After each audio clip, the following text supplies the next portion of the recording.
in the East Bay from up north with Pitt, and they really epitomize the culture and the character of their head coaches. This is going to be a four-quarter game. Lincoln was here a couple of years ago at this 1AA level. They beat De La Salle that year. Achilles Smith was not the quarterback then, wasn't even on the roster, but now the Oregon-bound senior has the controls for the Hornets. Oh, he is special. We saw him last week in that epic game against Newbury Park. He's got the genes, just like his dad, Achilles Smith, who started Oregon and in the NFL. This guy reminds me of Lamar Jackson and Cam Newton. I'll throw some Jameis Winston in there, too. He's just big. He's fast. I consider him a dual threat. He can make all the throws, as we see here, the game winner. Look at that spot. That was like Ben Roethlisberger to Santonio Holmes to win a Super Bowl. He can fit it in any window. He is a special quarterback. That's why Dan Lanning in Oregon loves this young man. Well, Pittsburgh has been here twice before. They are 0-2. They actually were here 2 years ago, but at a different level when Lincoln was beating De La Salle. And at the time, their quarterback was Jaden Rashada, right? Yeah. And the backup was a guy by the name of Marley Alcantara. And look at the kid now. He can just sling it around the field. Oh, he can make all the throws. He's not as big or strong as Achilles Smith Jr., but this guy has grit. Talking with Coach Ramirez and Coach Scheib, the offensive coordinator, they love all of his intangibles. I love watching him on tape. He can make all the throws. He's very smart, a student of the game. He's like a player coach on the field. I love him, too, because he's Filipino. He's representing the Pinoy nation. So I love Marley Alcantara. He's a special quarterback, protects the football. Look at 40 touchdowns, 0 interceptions. All right, can Pittsburgh finally break through and win a state title for the first time ever, or will the Lincoln senior class win a second in 3 years? The answers come your way next.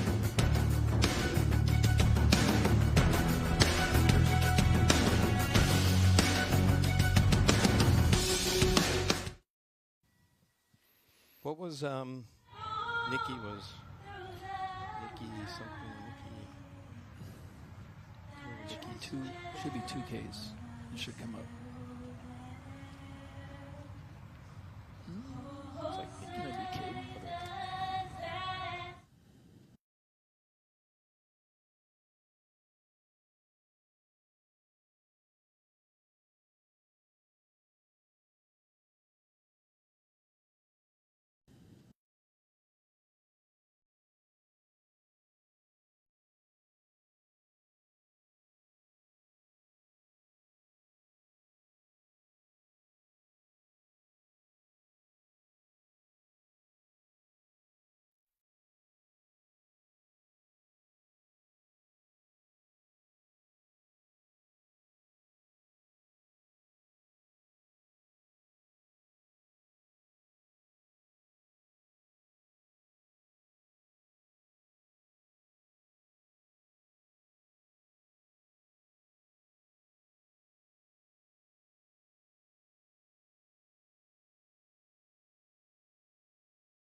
Dance. Come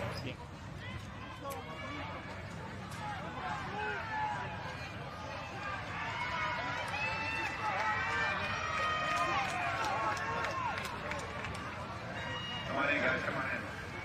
All right, shake each other's hands.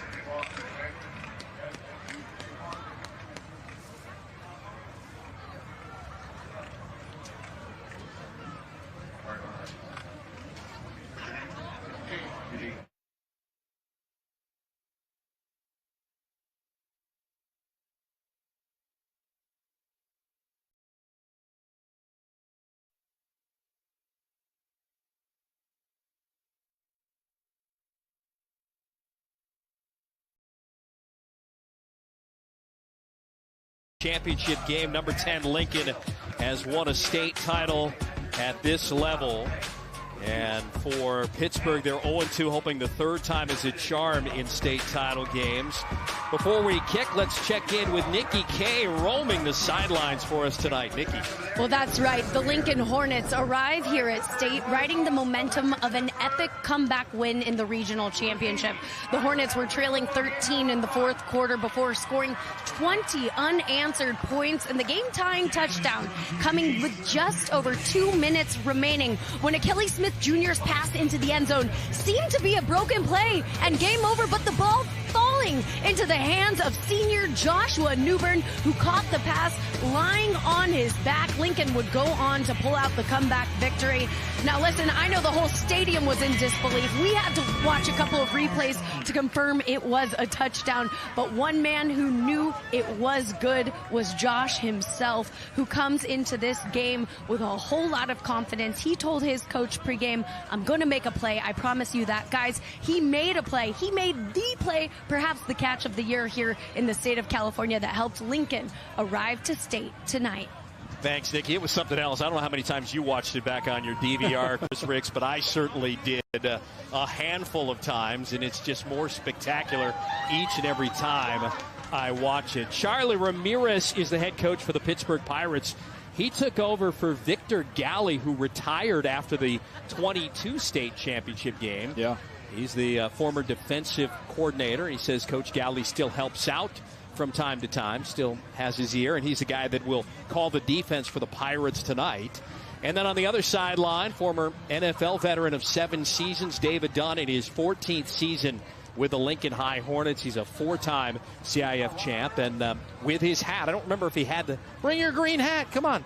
I'm not sure when they came to the championship game in 2022 if he was wearing that hat, but they beat mighty De La Salle on this field for the one and only state championship, Chris Ricks, in school history for a very storied program out of the San Diego section. That's right. He was wearing the hat last week.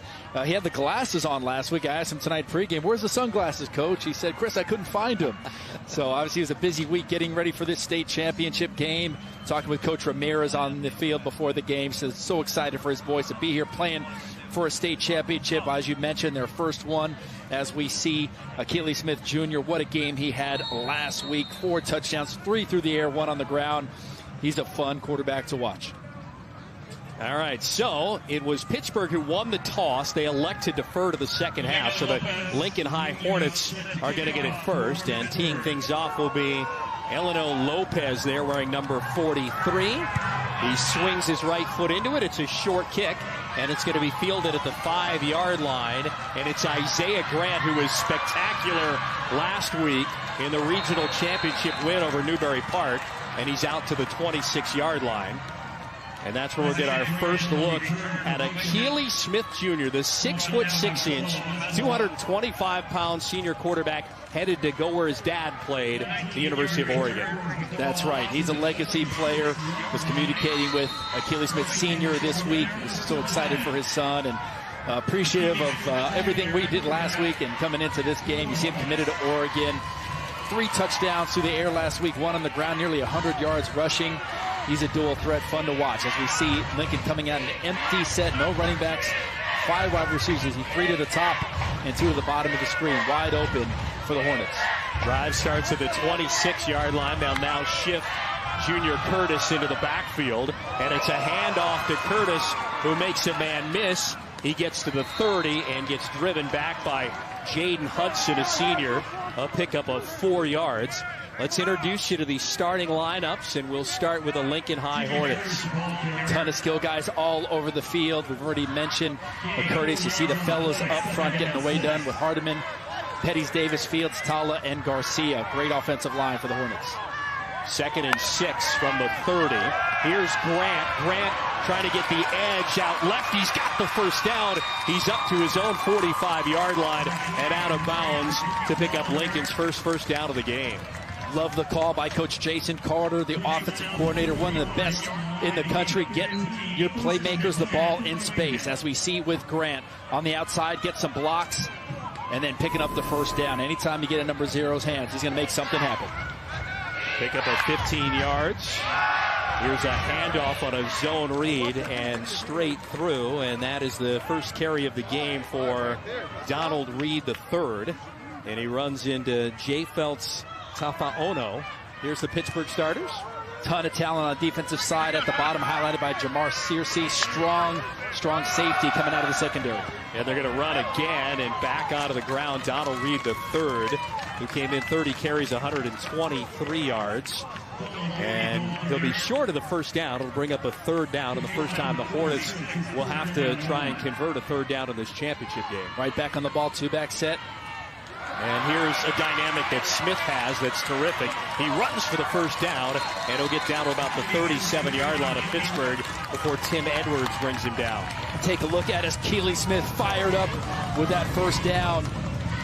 On the little zone read, follows his block, it's outside. He's so big and strong, it's going to take more than one guy to bring him down, as we see here. We saw the emotion last week after he scored the touchdown, spiking the football. Here, signaling a big first down. Number 11 showed up to play in this state championship game. Trying to go as quickly as they can. Running backs to each side of Keely Smith. Zone read again, and nothing there on the inside handoff. And that is Josh Rodriguez with the stop. Make it Juju Walls, rather, UCLA bound. And that was Junior Curtis with the handoff. Yeah, look at Walls coming off the edge, and then Bradley Ruffin helping out as well on the tackle. Really like Walls. He is fast and physical. You got to get a body on him, at least chip him. You can't give him a free rush off the edge. He's a 4-year varsity player. As a sophomore, he was the Defensive Player of the Year in the Bay Valley Athletic League. Oh, by the way, he's a 3-time winner, headed to UCLA. Behind the sticks are the Lincoln High Hornets for the first time in this game. 2nd and 11, and they're going to give it to Donald Reed III. He's outside the numbers. He's got a first down and inside the red zone before Tim Edwards finally brings him down. We didn't see a lot of Donald Reed III last week at all. It was Aiden Jackson, Junior Curtis. Yeah, and how about this run into the boundary? You got to credit the blocking on the outside and the perimeter to Spring Reed for the first down. Another zone read, and this is Curtis stumbling forward for a gain of a couple down to the 12-yard line of Pittsburgh. Star Taimani with the stop. Yeah, and I think we're going to see everyone getting involved out of the backfield. It's going to be Jackson. It's going to be Curtis. We've seen Reed. And then, not to mention, Keely Smith running the ball out of the backfield. You got 4 strong running backs as we see the Hornets just moving the ball down the field into the red zone now. 3rd ever state bowl game for Lincoln. State champs in 22 at this level over De La Salle for their only state championship in school history. And here's a throw, and for Grant, it's incomplete. Step-by-step coverage there, truly Bell.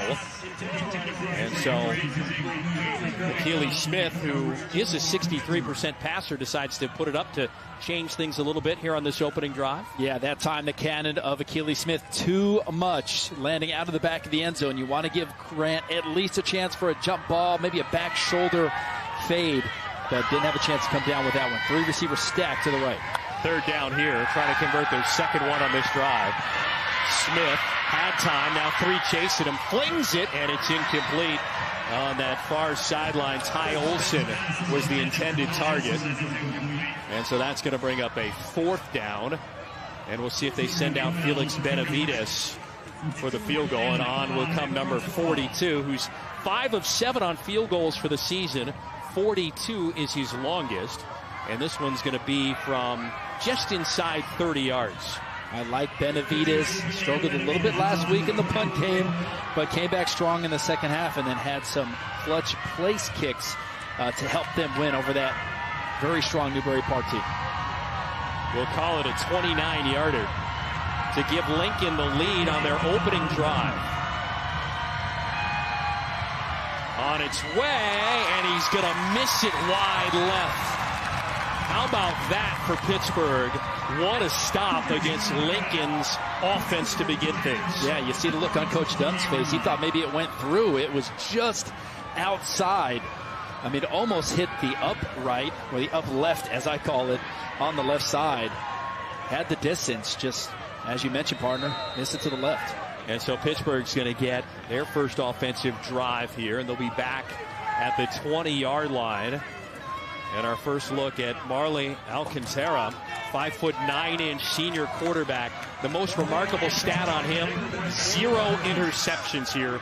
Through 14 games, he's thrown 40 touchdowns. I don't know if I've seen that, partner. Talk about efficiency. And all those attempts, you think you'd have at least one as they give it up the middle on the run play, first down. Yeah, they're going to start. They got a really good running back in Jamar Searcy, senior, who's rushed for almost 1,500 yards and averages 9 yards per carry.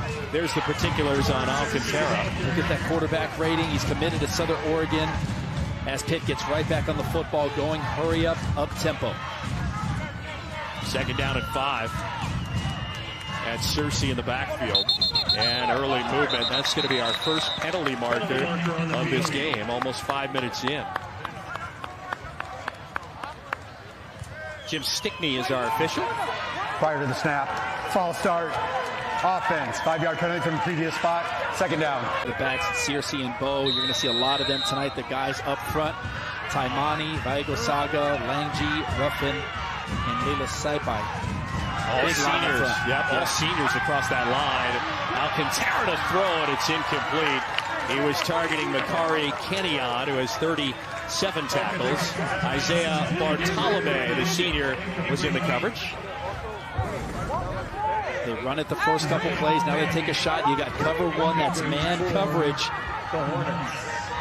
Ball just a little high. Sails over his intended receiver in Thomas. Yep. It was LaDwayne Thomas, rather, not Kenyon. Beg your pardon. 7:26 to go, opening quarter. First drive for Pittsburgh. NorCal champs. Alcantara throwing on the run at the first down marker, and it got batted down. Great defense there. Abdullahi Sharif, the senior, knocked it down, and that'll be fourth down. Sharif with tight coverage. This is a good ball on the outbreaking route. He was looking for Kenyon that time. Yep. Sharif was right there, as you mentioned, on the spot to break it up. And it's time for a punt here for Pittsburgh. And this is Carlos Torres III as the punter. He's also the backup quarterback to Marley Alcantara. You want to kick this away from Isaiah Grant. You do not want to give him an opportunity to return it. Yep, he had a nice return last week in the SoCal regional win over Newberry Park. That one's not even going to get to the 50. It'll be down at the 46-yard line. And Lincoln will take over for the second time now in plus territory here with the Oregon-bound Achilles Smith Jr. at the command. Lincoln in the playoffs, semifinals of the Open Division for San Diego, beat a very good Mission Hills team in overtime. That was Nico Tahan, knocked the ball out of a would-be scorer's hands for Mission Hills. Took care of the Cathedral Catholic, their big rivals out of the Western League, and then beat Newberry Park. 20 unanswered points last Friday night down at Southwestern College to win. Second drive of the game, they're running. This is Curtis, and Curtis has a couple of yards inside the 45-yard line. That's a pickup of 3 officially. The junior Taufo Ono with his 52nd tackle of the season. They're going hurry up. Here's Curtis again, bounce it outside. Got away from one, runs for the first down, and gets run out of bounds by Jaden Hudson around the 30-yard line. And I've got to credit Ty Olson there, number 5, the receiver, getting the block on the outside to help spring his running back. You see the block on Edwards by Ty Olson. That allows Curtis to get the first down. And here's a run right up the middle. Last play was a gain of 14 yards. That's Donald Reed III with another carry. And I'm beginning to think perhaps Aiden Jackson is not available for this game. The 1,462-yard rusher who's a Davis signee for Lincoln. Yeah. Second and short for the Hornets. Opening drive resulted in a missed field goal. And this should be a run for a first down here by Junior Curtis. And Junior Curtis has done really good work running in place of Aiden Jackson. If Aiden Jackson isn't available, it's not like this is the first time this has happened. Matter of fact, in the Open Division CIF Championship game, Junior Curtis filled in admirably, and you didn't even really miss Aiden Jackson. Oh, that's right. This offense, Steve, is so deep at the running back position. Coach Jason Carter, the offensive coordinator, And this staff does an amazing job getting guys in, getting them their touches as well, keeping them happy, everyone getting involved. As you mentioned, unfortunate to not see Jackson so far with the work he did last week in the CIF championship game. But now, as you mentioned, seeing Curtis and seeing Reed, the guys step up, not to mention Achilles Smith Jr., they don't miss a beat in the run game. We'd like to welcome in those of you who watch the Lakers and the Timberwolves on our Spectrum Sportsnet. Proud Steve Quiss, Chris Ricks, Nikki K with you down at Saddleback College in Mission Viejo, California. This is the 2024 CIF State Division I AA Championship Bowl game. The Lincoln High Hornets out of the San Diego sections won the regional last week over Newbury Park, and then it's Pittsburgh, the Pirates, the NorCal champs. We had an injured player for Pittsburgh. Well, here's the recap from last week. That was Aiden Jackson. Check it. 2 years ago, 2022. That's Roderick Robinson, the other number 2 that was really dangerous. I mean, that was a man running the football. I remember that game, partner. And he was all over the football field. And a historic win for Lincoln, beating a national traditional power in De La Salle. First down and 10. Bradley Ruffin was the lineman shook up. Here's Curtis. He breaks the first set of tackles. They try to strip the ball at the 15-yard line. A short little gain of 3. It's going to bring up 2nd down and 7.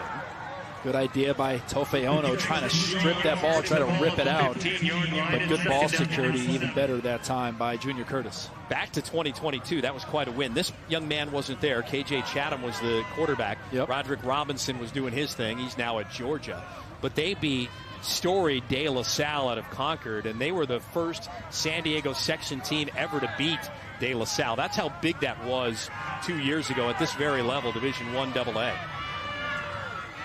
Out of the shotgun, zone read, another handoff, and motoring his way down to the 10-yard line is Donald Reed III. We're going to get a lot of Donald Reed III. He's a two-way guy.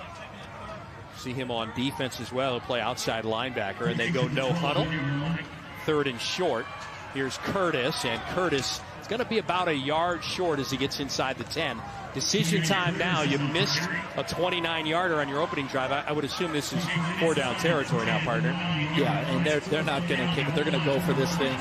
With their running game, the power, the mindset of Coach Dunn and Coach Carter. I would be surprised to see Achilles Smith keep this thing on a zone read, use that big 6'6" frame to push for the 1 yard. That's Reed to the left of Smith.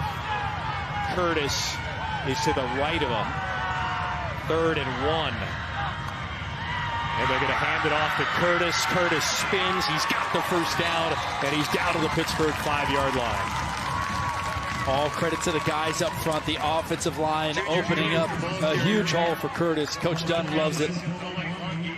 Curtis up over 800 yards now on the season. He's been in the end zone 9 times. Michael Fields, the guard, getting a good kick out to open up that hole for Curtis. Michael Fields, a 4-year starter for Lincoln. He started at the guard spot in that state title game in 2022 against De La Salle. Inside slot slant, possibly. And Smith is going to keep it, and he's going to get hunted down from behind, and down he goes. That's Etene Pritchard Jr., who's a San Diego State signee, so he'll play in the 6-1-9. Yeah, if you're going to do these fakes, you got to get a chip on the outside rusher. No one even touches Pritchard that time. And you see there's man coverage and cloud, so a cushion, a big space on the coverage, a lot of space in the middle of the field. That's why I mentioned inside slant from a slot receiver. Loss of a yard. Lincoln wants to regroup. When they come back, it'll be 2nd and goal from the 6-yard line. Scoreless here, opening quarter of the Division I AA state championship game from Saddleback College.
Gatorade is committed to giving millions their chance to get in the game. Together we can fuel tomorrow.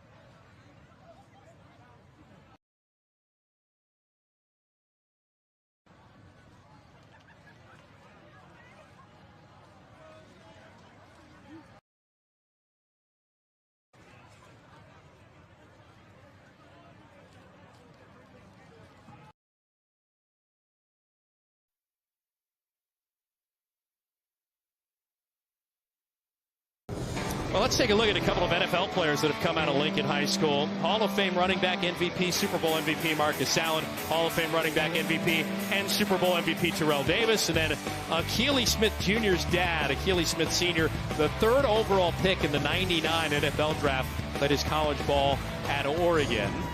Tim Couch, Donovan McNabb were drafted just in front of this young man's dad. Yeah, talking with him this week, he's so proud of his son, but also said, Chris, I want him to be and do even more than I did, not just on the field, but off the field. So what a great job he's done mentoring him and showing him, trying to pave the way for his son, along with this amazing coaching staff with Coach Dunn, Coach Jason Carter, and the rest of the guys. It's a family affair here at Lincoln.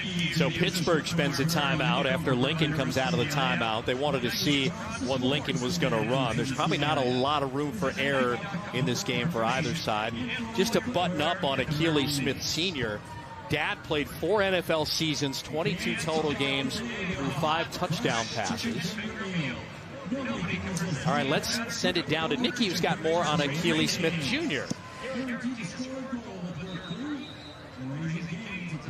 Akili Smith Jr. has done a lot to distinguish himself from his father and stay present in the moment, guys, and he really earned the status of growing and evolving in his game-winning drive he led last game in the regional championship. That's what Coach Dunn told me. And he actually did pull Akili Smith Jr. out in the 4th quarter, telling him he needed to calm down, breathe, collect himself, and gain some perspective. Let's see what he does here now, guys. That's right. Jordan Roa came in for a series. And here's Smith on 2nd and goal. Throws for the end zone, knocked down. Was looking for Olsen. Batted down by Tim Edwards. A 6'1 senior is playing a heck of an opening quarter. Well, we talked about the slant, and Coach Jason Carter saw the same thing I did. One-on-one coverage, a little lane, but nice coverage that time by Timothy Edwards on Ty Olsen to break it up. Brings up a 3rd down and goal from the 6-yard line. Pittsburgh's defense held Lincoln on the opening drive to a field goal attempt in which Lincoln missed it wide left. I like to see in the pass game they come back to maybe a whip route. That's that slant and out, maybe even a fade using the body and the size of Ty Olsen. Grant and Olsen switch sides now. Lone setback is Curtis. And we've got a whistle and a timeout by Lincoln. You want to talk about the importance of this scoring drive to get you on the board. Between the two teams, they've already spent a combined 3 timeouts. Well, yeah, and it's really the play calling is at a premium here. They missed an opportunity in their first drive with the missed field goal, and they don't want 3 here. Coach Carter wants the 6. So seeing what the defense is in, what Coach Ramirez on the other side is calling, the head coach, also the defensive coordinator for the Pirates, and making sure that they're in the best situation possible with 2 downs to score. They're not looking at it as 1 play and then we'll kick a field goal. They got 2 plays. They want to get in the best situation, see what coverage they're in, see what the front is by Coach Ramirez. There you see the head coach of Pittsburgh. So I don't blame the call here. You just got to make it pay off here using all these timeouts in the first quarter. Well, Lincoln is 11-2, the San Diego Section Open Division champions under the direction of David Dunn. Public school, founded in 1955 out of the Western League, which had not 1 but 2 teams in the regional. The other would have been St. Augustine, who went 0-10 during the regular season. Ran off 4 wins in a row to win a section championship down in San Diego. Here we go, 3rd and goal from the 6-yard line. In motion, yep. They're going to throw it to the motion man. That's the first catch of the game. Courtney Thompson Miller, he spins, and he's in. Touchdown, Lincoln. I like the play call by Coach Jason Carter. A little orbit motion by Miller Thompson. He earned that one. Doing the running all over the field. Ran about 20 yards to get about 5. You see just a little swing from Smith out on the outside to Miller Thompson and making a couple guys miss. You see the shiftiness and then the power right here. Putting down the shoulder, taking a hit, and falling into the end zone. Nice play by number 15. 7 touchdown grab of the season for Courtney Thompson Miller, and for Achilles Smith, that's his 22nd thrown touchdown against 11 picks. And this PAT attempt blown dead here. Here's Jim Stickney. Tell us what happened. False start. Offense. 5-yard penalty.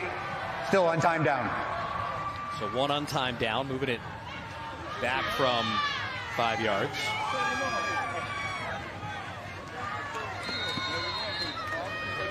Coach saying, good job, 1-5. Way to make a guy miss, way to get in the end zone. This will be about a 25-yarder. And they're going to throw another penalty marker. After Courtney Miller Thompson got in, his brother, For the snap. Corey. Encroachment. Defense. 5-yard penalty. Untimed down. I'll give it right back. Courtney's brother, Corey, was a part of the 22 championship game with Roderick Robinson. And his brother's now wide receiver at UNLV. Yeah, and that was a high snap. That was a good job by Nico Ta'a to get it down. Take a look at the snap on this one. Every time they hit it, they say Holder, one of the underlooked and underrated positions in football. Talk about special teams. Get that snap and get it down. Benavides did have 1 PAT blocked by Newbury Park last week. He's been pretty automatic. Other than that, 59 of 63 on the season now. And it is 7-0 with 3:06 to go here in the opening quarter. The Lincoln High Hornets strike first on their second drive.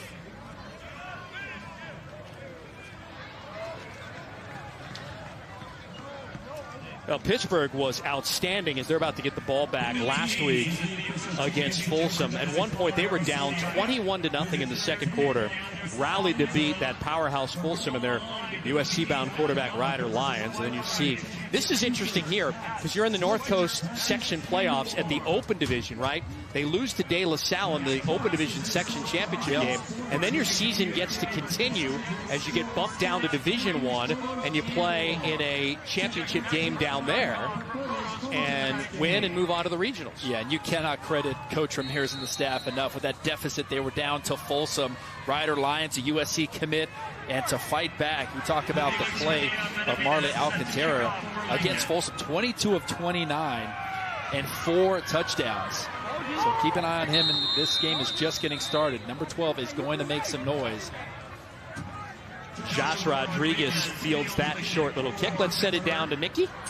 Well, guys, speaking about Charlie Ramirez and his quarterback, Coach Ramirez actually played linebacker at Pittsburgh from 1990 to 1993, and he earned most inspirational and most dedicated as a senior. I asked Coach, who is you on this football team? And he, without a doubt, said Marley Alcantara is that guy this year. The intangibles he brings as quarterback. He's the nucleus of this team, the dynamic of this program, and the expectations revolve around him.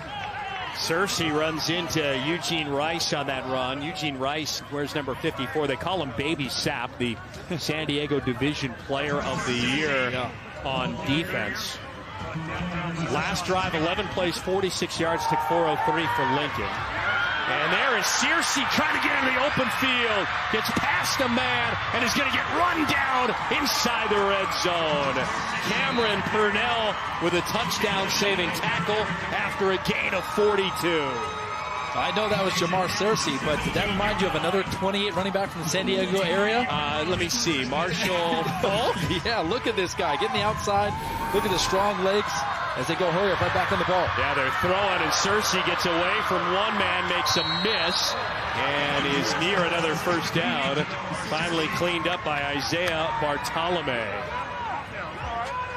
Well, this Pittsburgh offense, they can get it in a hurry. Cersei obviously committed to Wazoo, Washington State University. You see why there on those last 2 plays with the big run inside the tackles and then catching the ball out in space. Alcantara again was the backup to Jaden Rashada in the 2022 game as a sophomore. And he's looking here, he's pumping. No interceptions on the season. And there, did he throw one? Did he get it? There it is, the first interception thrown this season in 14-plus games. Abdullahi Sharif with his 4th pick of the season. You jinxed him, Steve Chris. Utter announcer jinx, and I apologize to the family. Oh, that's one that Marley's going to want to have back. Just trying to fit in. Never even saw Sharif underneath the coverage. He was trying to fit it in the back of the end zone to his receiver. I've had those plays before. He was trying to get it to number 20 on the outside, Jafeth Toafono.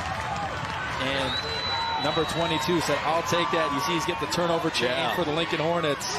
Big missed opportunity inside the 10-yard line for Pitt. How about that? The first interception thrown. Alcantara had only thrown 5 all of last year. Bradley Ruffin is back in the game after going out on the last drive, and he tackles Donald Reed III after a gain of about 4 yards. How about that? And now, you know, as a quarterback, if it takes you to the 15th game to finally face some adversity by throwing an interception, what do you think the young man's feeling now? Yeah, he hasn't had that feeling since summer 7-on-7. Yeah. Not the time you want to have it happen. There's still a lot of ball to play in this one, but a missed opportunity. Prior to the snap, illegal substitution, defense, 5-yard penalty, repeat, 2nd down. And if this is a 1-possession game at the end of this one, that's one that Alcantara will look back on. Backbreaker for the Pirates. 40 touchdowns, no interceptions through 14 games for Marley. And then throws one right there, his first of the year.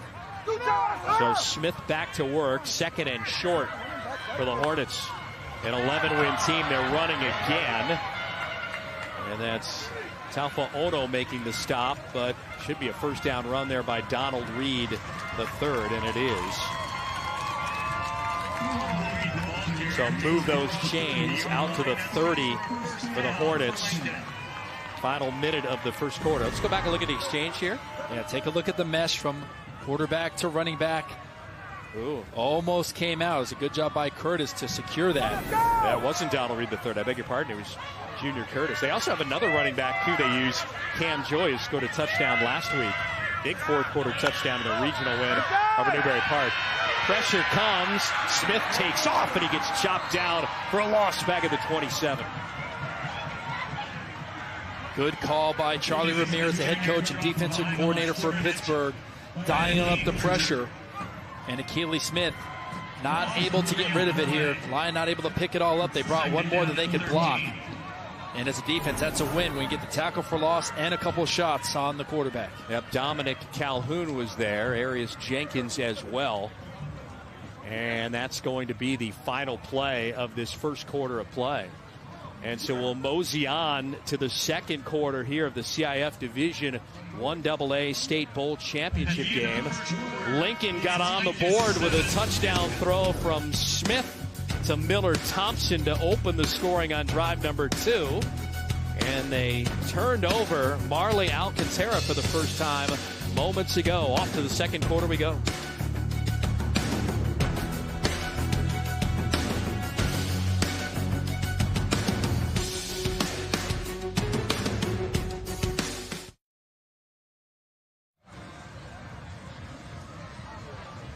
Students save time and money by earning college credit today with dual enrollment. Dual enrollment lets you take college courses at a California community college while you're still in high school. These classes count toward your diploma and you can earn college credit at the same time. Get started at iCanGoToCollege.com.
Steve Quist, Chris Ricks, Nikki K back with you, our great Spectrum crew here. South Orange County, Mission Viejo, Saddleback College, second game of the day. Sacramento Grant won the first in a thriller over Pacifica out of Oxnard. Here, San Diego Lincoln on the drive. They got a 7-0 lead. First play of the second quarter. And should be holding right there from the edge. They didn't call that, and Smith gets away. All right, let's head to the state. All right, let's head to 8 yards. How did we see that from up there, but nobody saw it down below? Or did my eyes? Did I not see that? No, you saw that, Steve Quist. You saw something that the officiating crew didn't see. Watch the left tackle here. Look here, just to the left, the backside of Achilles Smith. You put him down. That's a 2-point takedown, right? Yeah. Oh, my goodness. What Pittsburgh has to tighten up is their coverage in the middle of the field. Ty Olsen was running wide open down the middle of the field. You see that soft zone. You see right now Pittsburgh in a too-high shell. Got to tighten up the middle of the football field. Rashawn Hardiman, 6'3", 240-pound senior, got away with a big one. Pressure from the edge again. That was Juju Walls who got taken down. And Smith's going to get taken down back at the 20-yard line. Oh, a pursuit there. Arius Jenkins gets there. Elijah Bowe in as well. Loss of 15. 25, Elijah Bowe coming downhill. Achilles Smith can usually get away from these kind of rushers. He's such a good athlete. But this time could not get away from Bowe. That's where you got to throw that ball away out of bounds and avoid that huge 15-yard loss. Bringing up a 4th and forever in a punt situation for the Hornets. And so out to punt comes Felix Benavides. He had some issues early in the Newbury Park game with a couple of shanks, one of which required him to go to the bench last Friday to be retaped.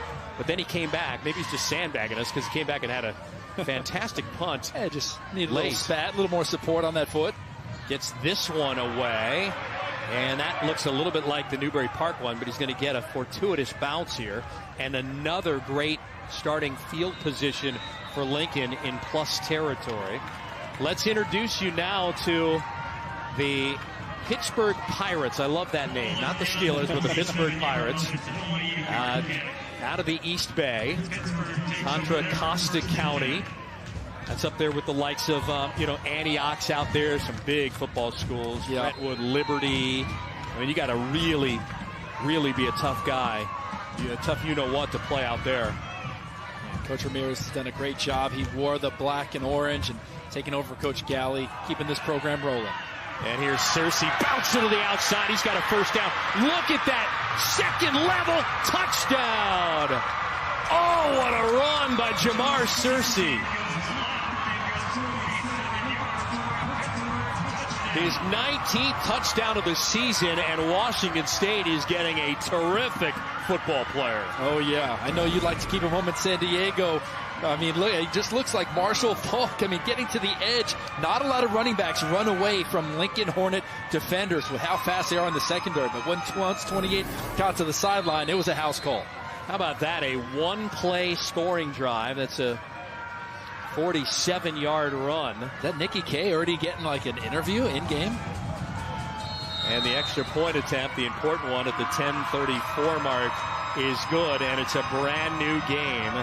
Well, we said these two teams mirror one another, and we've got our first tie of the night as Searcy, who averages 9 yards a carry, got 47 and a touchdown right there.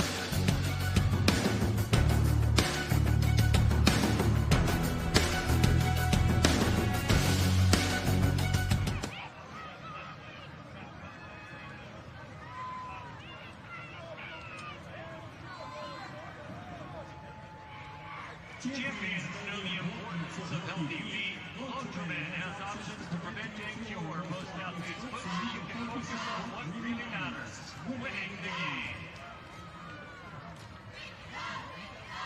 Join the strongest team in California and see how much further a career with the California Highway Patrol can take you. Comprehensive benefits, a starting salary of $117,000 per year, and paid world-class training. What are you waiting for? Visit CHPMadeForMore.com to start your application today.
I swear that young man just got shot out of a cannon there. A 47-yard run. Pretty admirable. Jamar Searcy, Washington State commit, his 19th touchdown of the season. He already has 4 carries for 98 yards and a touchdown. He's going to be a difficult one for Lincoln to try and bottle up the remainder of this night. Well, and it's been interesting to see the offensive approach from Coach Shipe and the Pittsburgh staff. I mean, you've got Lincoln with a +1 in the box, an extra guy in the box, just daring them to throw, but they've been able to run the ball effectively. Now, if Marley Alcantara can get the passing game dialed up and they can be multi-dimensional, watch out. I mean, you could argue they should be up by a touchdown with that missed opportunity in that last drive, the interception in the end zone, the first one of the year for Alcantara. 1 yard, make it one play, 47-yard scoring drive. This is Lopez with a kickoff. And it's going to get momentarily knocked down by Curtis at the 10. He picked it up and got just shy of the 20-yard line. How about Karan Patterson getting down in coverage? Number 4 fired up as the gunner, limiting Curtis, a very dangerous return man. So now we get a chance to see Lincoln on offense for the 4th time. They missed a field goal. They had a short little touchdown throw. They punted last time after taking over on a turnover. And now a switch hit quarterback. Jordan Roa, the sophomore quarterback, in for Lincoln as they give Achilles Smith a breather. And he's throwing here, and it's Miller Thompson with his second catch. And he runs into Tim Edwards and runs out of bounds. There's the numbers on Roa this season: 6 touchdowns, 4 interceptions. Saw him for a drive at the end of the 3rd quarter in the regional title game. And there's Curtis, and Curtis is going to get met in the backfield by Juju Walls and dropped. Yeah, Roa is a nice sophomore quarterback. He's the future. We saw him last week when he came in, and he threw the ball the first 2 plays last week. And you see Coach Carter letting him throw it again here on the now route in space. And what this is it's Coach Carter saying, hey, Achilles, settle down. You can't be running, taking 15-yard losses, trying to regather himself and send a message to the Oregon commit. Roa hands it off and trying to run for the first down there, and I think getting it as Pritchard Jr. made the stop of Donald Reed III. Let's check in with Nicky, who's got more on the Lincoln quarterback rotation. This isn't the first time we've seen Achilles Smith Jr. on the sidelines. In fact, Coach Dunn had him out in the 4th quarter in the regional championship, and he told me the reasoning is sometimes you just have to gather yourself, calm down, breathe, and see it so you can. That's the strategy he is implementing with QB1 right now, guys. Yeah. Thanks, Curtis, the run. Roa is a sophomore. You know, it was interesting when he was in, right? He was on that drive at the end of the 3rd quarter when they punted and the ball hit the top of the head of the Newbury Park player. Right. They got it back in plus territory, and then Smith went to work. And Roa is going to take a hit around the 35-yard line. There was nobody to hand that ball off to. Well, he thought it was handoff to the right side. Running back went to his left. And that's just lack of reps. As you see, I don't even think Curtis was expecting the ball. He was going up to block. He was expecting Roa to keep it. Again, we haven't seen any Aiden Jackson, and Junior Curtis going to get hammered on 3rd and short. That's Pritchard again. He's a San Diego State signing. Now it's 4th and 1, but you're back at the 38-yard line with your backup quarterback. And you wonder if Junior Curtis is okay. You saw him just tap his helmet. That's normally like, hey, I need one. I need a breather. He took a big hit on that last play. Might be an opportunity for Lincoln to call a timeout and regather. Well, they only have 1 left, and we haven't seen Aiden Jackson yet. Here comes the pressure, handoff, and that's going to be Donald Reed III with a first down run. He did it on 4th and 2. Hudson the stop, the UCLA signee. A pickup of 12 when you needed 2. Good play call by Coach Carter. Gives it to Reed. He's fresh, right to left, out in space. Good job by the offensive line, giving him the edge in the first down. And another handoff to Reed III. Runs into Bradley Ruffin, who started the 2022 state title game against Bakersfield Liberty as a sophomore. Keep running until they stop. Can't even have time to set the chains now. And here's a run by Roa, and then Roa just gets smacked. Man run into by Jaden Hudson, set up by Dominic Calhoun. 3rd down. And look at Pittsburgh trying to substitute guys on and off. And a whistle, and Pittsburgh's going to have to call a timeout. They were trying to run 3-4 guys off the field. Timeout. Yeah, and Coach Carter, the offensive coordinator from Lincoln, not happy. He's out on the field at the numbers. trying to ask his quarterback in Jordan Roa what he was doing on that one. A timeout for Pittsburgh. Both teams going to have one timeout remaining in this first half. We have 7:40 to go. And Lincoln was just getting a little too fast for him. Well, I think Coach Carter wanted him to snap the ball because, as you mentioned, Pittsburgh had guys running off the field. They could have gotten a 5-yard penalty, which would have made it 3rd and 1 instead of 3rd and 6. So, again, that's just some of the youth and inexperience of the sophomore quarterback not snapping the ball earlier while Pittsburgh was trying to change personnel. Talked about both these teams being here in 2022 when they're now seniors were sophomores. And for the Pittsburgh defense, who was trying to run guys off, 4 defensive starters were here in the starting lineup in that Division 1A game against Bakersfield Liberty. That was back in 2022. And that game actually opened with a pick 6 by Bakersfield Liberty. So Pittsburgh was behind the 8 ball at the start. That's where they had Jaden Rashad, who at the time was signed with Florida, right? Had that big NIL deal. Right. Now he's at Georgia. 3rd and 6 from midfield. High snap, little RPO and a throw. Miller Thompson, and he's got a first down. Runs into Jaden Hudson. UCLA signee again, a pickup of 10 and another first down. And now the Lincoln offense with Roa in there, just as sharp as they were with Smith. Take a look at Courtney Miller Thompson put his head down to get that first down. That's what you like to see in a receiver, not always just making a move, but using his strength, put his head down and push through the DB. Another short little run there. That was Reed with the last carry. Roa now. Handoff. Here's junior Curtis. Curtis wrapped up, but runs downhill to about the 28-yard line. Star Taimani, the first to get there. Pickup of 4. And losing his helmet and having to come off now for the Hornets is junior Curtis. Taimani swallowed him up from behind. So there is Cam Joy for the first time. Sophomore running back with a carry on 3rd and short. Now it brings up 4th down. Dominic Calhoun, another stop. Boise State signee. And the injured player down now, the defensive tackle, Osana Saga. Calhoun came down from the secondary untouched through the A-gaps. You take number 15 and then wraps him up. Nice job by Calhoun in the backfield, as you mentioned. That's why Coach Spencer Danielson, Boise State, loved this young man. He wasn't going to let the running back get away that time.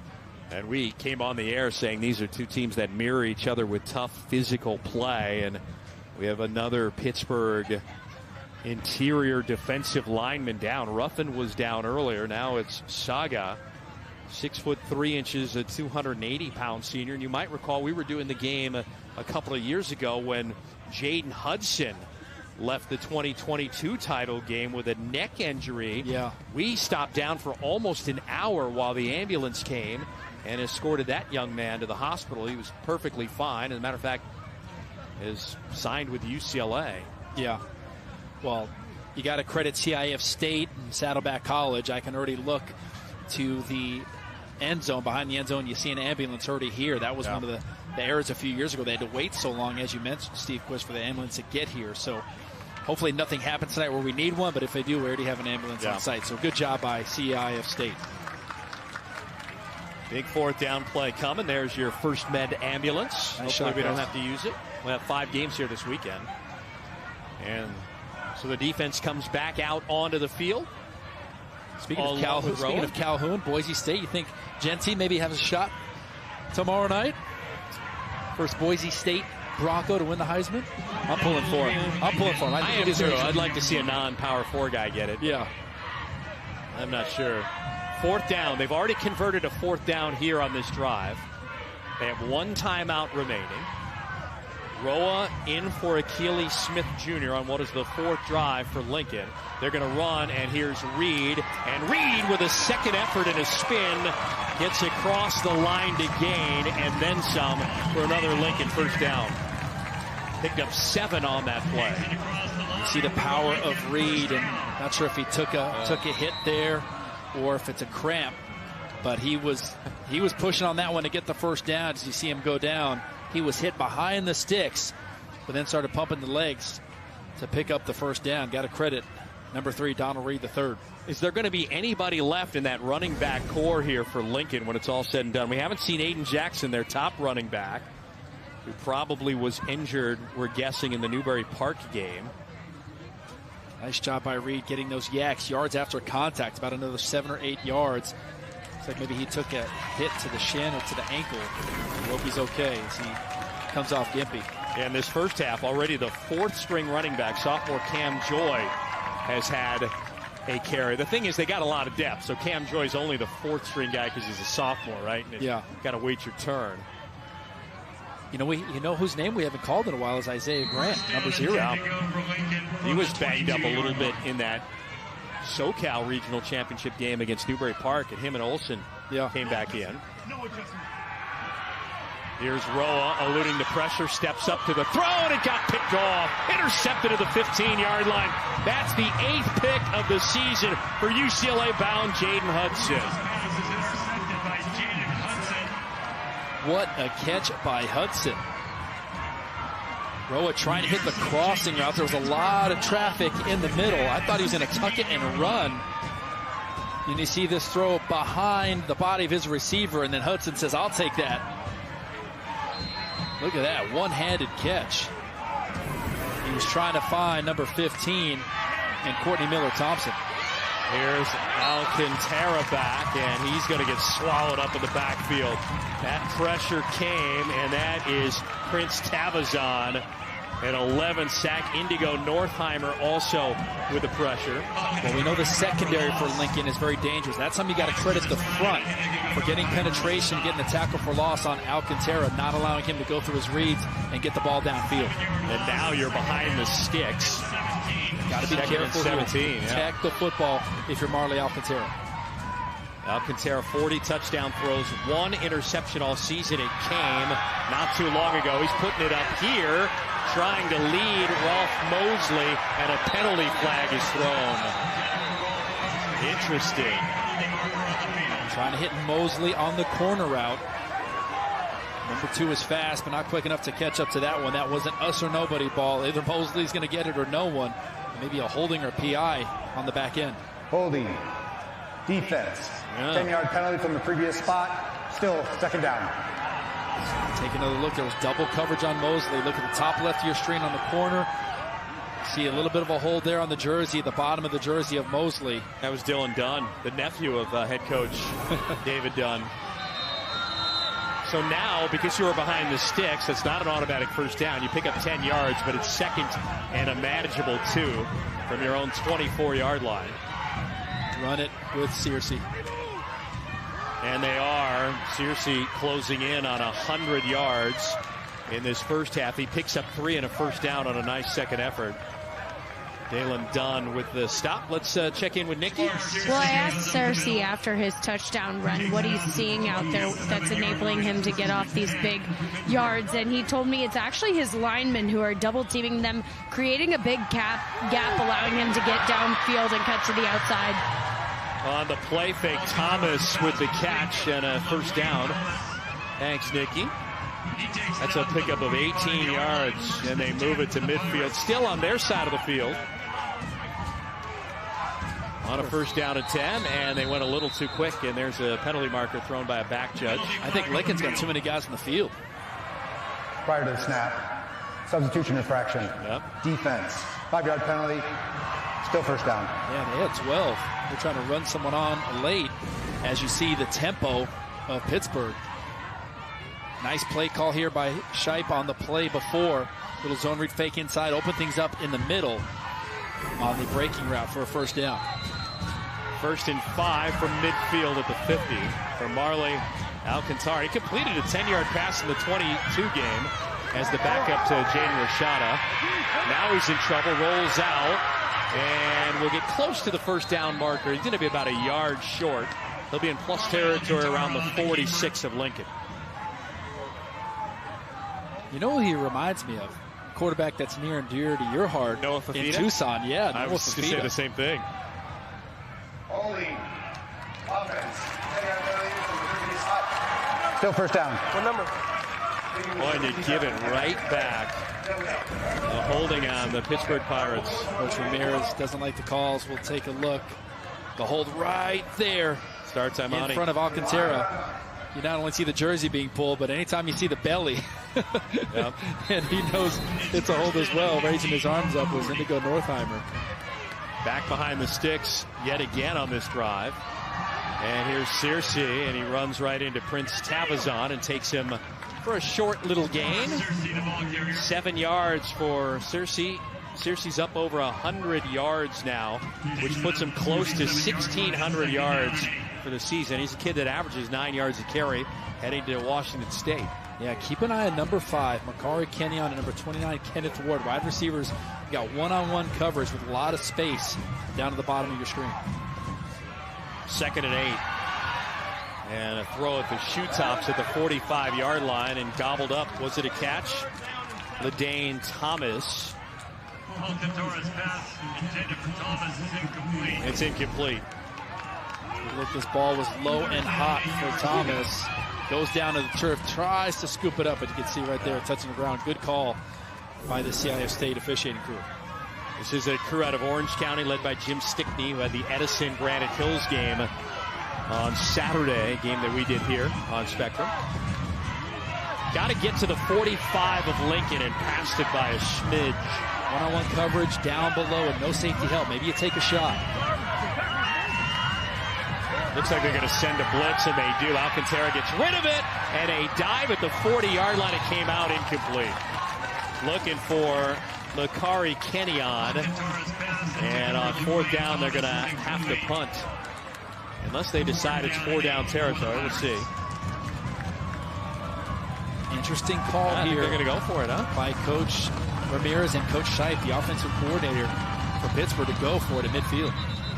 And Lincoln's going to spend their final timeout here with 3:37 to go before the half. Yeah, I think this gives an opportunity for Coach Ramirez to reevaluate this decision. I mean, you're very much in this ballgame at 7-7. You do not want to give Akili Smith in this offense the football with great field position at about midfield if you do not convert. This isn't a 4th and short. This is 4th and 8. And there's plenty of time for Lincoln to put something together. I would punt the ball, flip the field, and make them go the distance of the field and not risk giving them the ball here at midfield with over 3 minutes to go. Well, I would think for Pittsburgh, nothing really phases you after you got down 21-0 to Folsom last week, and you rallied to win.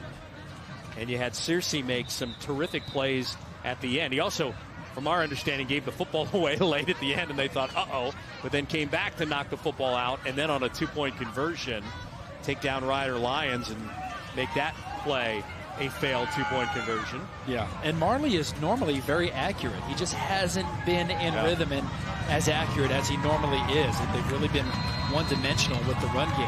Yeah, great point. It's a passing situation right here. See if he can be accurate. He's also the punter, too, and that's going to be a short little punt, and it'll take a bounce and check back, and Pittsburgh will have to down it at the 38. Yeah, Alcantara can punt along with Carlos Torres III, who's the backup quarterback to number 12 there.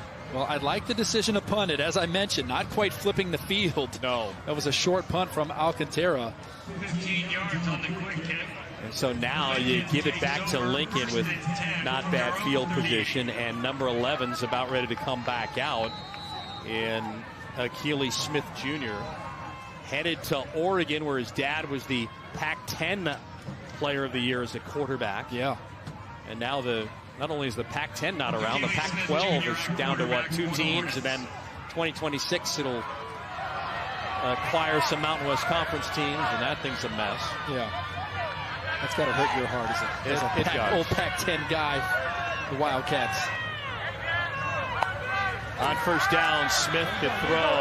Smith takes a shot for Grant, and Grant made a great catch. Wow. Oh, on Truly Bell. What concentration to haul in that catch. Well, we mentioned his name, number 0, Isaiah Grant. Where has he been? The forgotten man, Truly Bell. I thought maybe he had this ball as an interception. He gets a hand on it, bounces off, and look at the concentration of Grant to pull it in. My goodness. That was a gain of 42 yards and a 1st down. They run with Junior Curtis on first down. Not much there. He got behind Bell in coverage. I say you go back to him. Look, there's a one high safety in the middle of the field. Go back to Grant until they can stop it. Lincoln's bringing some personnel off. Smith inside the red zone. On a zone read, Donald Reed the third, and he's going to get wrapped up by Elijah Bowe, the senior, with his 53rd tackle of the season. But he'll pick up a 5. Yeah, huge tackle by Bowe, Steve Quiss. If Reed got out in space, I think he would have been in the end zone. Yeah. Brings up a 3rd and manageable 3. And Smith will keep, and Smith is going to run right into Pritchard. Going to bring up a 3rd down. No messing with Pritchard. 77 tackles. He started the state title game as a sophomore right there at his linebacker position. And if it wasn't for Juju Walls, who's on the edge there, he'd probably be the defensive player of the league a couple of times. Yeah, and if they come back to that keeper for Smith, that's where he wants to get outside and stiff arm Pritchard, using his body and using his strength, not trying to cut it back into the teeth of the defense. He had space on the outside if he could have gotten to the perimeter. Can Pittsburgh make a stop here on 4th and 2 from the 12.5-yard line of the Pirates? Smith going to take a shot for Olsen. Back corner of the end zone. Olsen, touchdown. Oh, he just stayed in bounds and made a fantastic catch. I'm not sure if Olsen got a foot down. We will see on the instant replay. I thought this ball was a little too wide. A 12-yard touchdown throw. Wow. Similar route to the one they had last week. Let's take a look. Well, you know, there is no replay in high school football, although there's a big monitor to the right. And so for Olsen, the San Jose State signee and the Del Norte transfer, hauling in another touchdown on the season. That's his 12th of the year. The penalties are going to be against Pittsburgh. I wonder if he'll go for 2 here. We'll see. Now, Olsen is one of the most accomplished wide receivers in the San Diego section. #1 career in yards, over 4,000. #2 in catches, #2 in touchdown catches. Here's Benavides, an important extra point, and it's perfect. And for the second time in this first half, Lincoln's got a 7-point advantage. A nice ball from Achilles Smith. Great effort by Olsen. I'm all for the effort. Again, that's kind of a 50-50. Could have gone either way. You see the diving effort by Olsen that time. I mean, you've heard me say it before, Steve Quiss. I feel we should have instant replay in high school football, especially in games like this where a score could determine a state championship game. We have the technology. In my opinion, the home team should have an iPad. They have the time, the referees, to go look. I mean, you mentioned the big board up here. We have the technology to do it, just to confirm. Even if it is a touchdown, confirm it. But if it's not, if he doesn't have possession and a foot down, you know, if you're Pittsburgh, you'd like to get another look at that thing. So I just feel in this day and age, with the technology we have, why not? It doesn't take a lot of time. Everyone's got iPads. We have, the technology to do it. Hey, great effort by Ty Olsen. They do it in indoor, an IFL or indoor football league. Yeah. 1:43 to go, and there is a big board to the right of us, and I didn't hear any boos from the Pittsburgh side, and there's a lot of fans. Normally, they'll see the replay and go, "Oh, that wasn't," but I didn't hear a plethora of boos. So, and Olsen did hang on, and it never came out, but whether he was able to secure it before he got a foot down, still up for debate. That one's going to be fielded, and is that Searcy right there? Did they put him up? No, that was Marcos Pena, number 13, coming down, blowing up one of the blockers, and then getting in on the tackle. Yeah, it was a 13-yard return on Searcy. I think they snuck him up a little short. I remember seeing that happen Reggie Bush one time, where they moved him all the way up because of the pooch kicks, and he took it right back to the house over 20 years ago. So $1:38 to go. Marcos Pena. Talk about doing your job on kickoff coverage, just blowing through a blocker and then helping make the tackle. Lincoln had a 7-0 lead. We were tied at 7. Now The Hornets are out to a 14-7 lead. They've won one state championship in school history. Pittsburgh hoping the third time is a charm here. Yeah. Alcantara empty backfield, going to throw to Searcy, trying to get him in space. And he's got the first down. He eludes a diving tackle, and he's into Lincoln territory.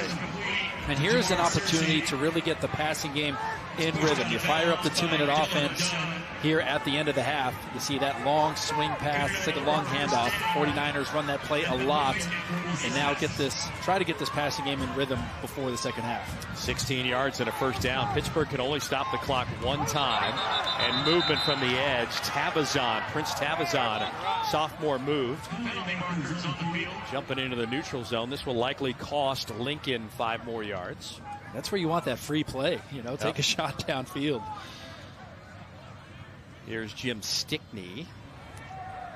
Prior to the snap infraction, offense. Oh, wow. 5-yard penalty. Against Repeat, Lincoln, first I down. thought it was going to go on Pittsburgh. I thought it was going to go against Lincoln coming off the edge. So did I. Back to the big gainer, getting your big guy out in space. This is a little LaDainian Tomlinson-like play. That's right. You see the Niners do this a lot with McCaffrey. It's really just a long handoff. But it's so much better than it's just a toss outside because you already have your running back outside the hash marks with the ball in space. So back him up 5 yards on the false start by Pittsburgh. They rush 4 against Alcantara. He ducks the pressure. He takes off, and he's going to scamper out of bounds for a Pirates first down. He's pretty dang quick, too, huh? Impressive run by Marley Alcantara. Lincoln is in man coverage across the board. That opened up a lot of turf in the middle, and 12 takes advantage of it for a huge run and a first down. Yeah, and a commit. He'll play non-Division 1A football. He'll be at Southern Oregon, and likely movement again to put him behind the sticks. I think Star Taimani moved again, the 260-pound senior. Snap, false start, offense. 5-yard penalty. Repeat, first down. Yeah, there's something going on communication-wise in the cadence.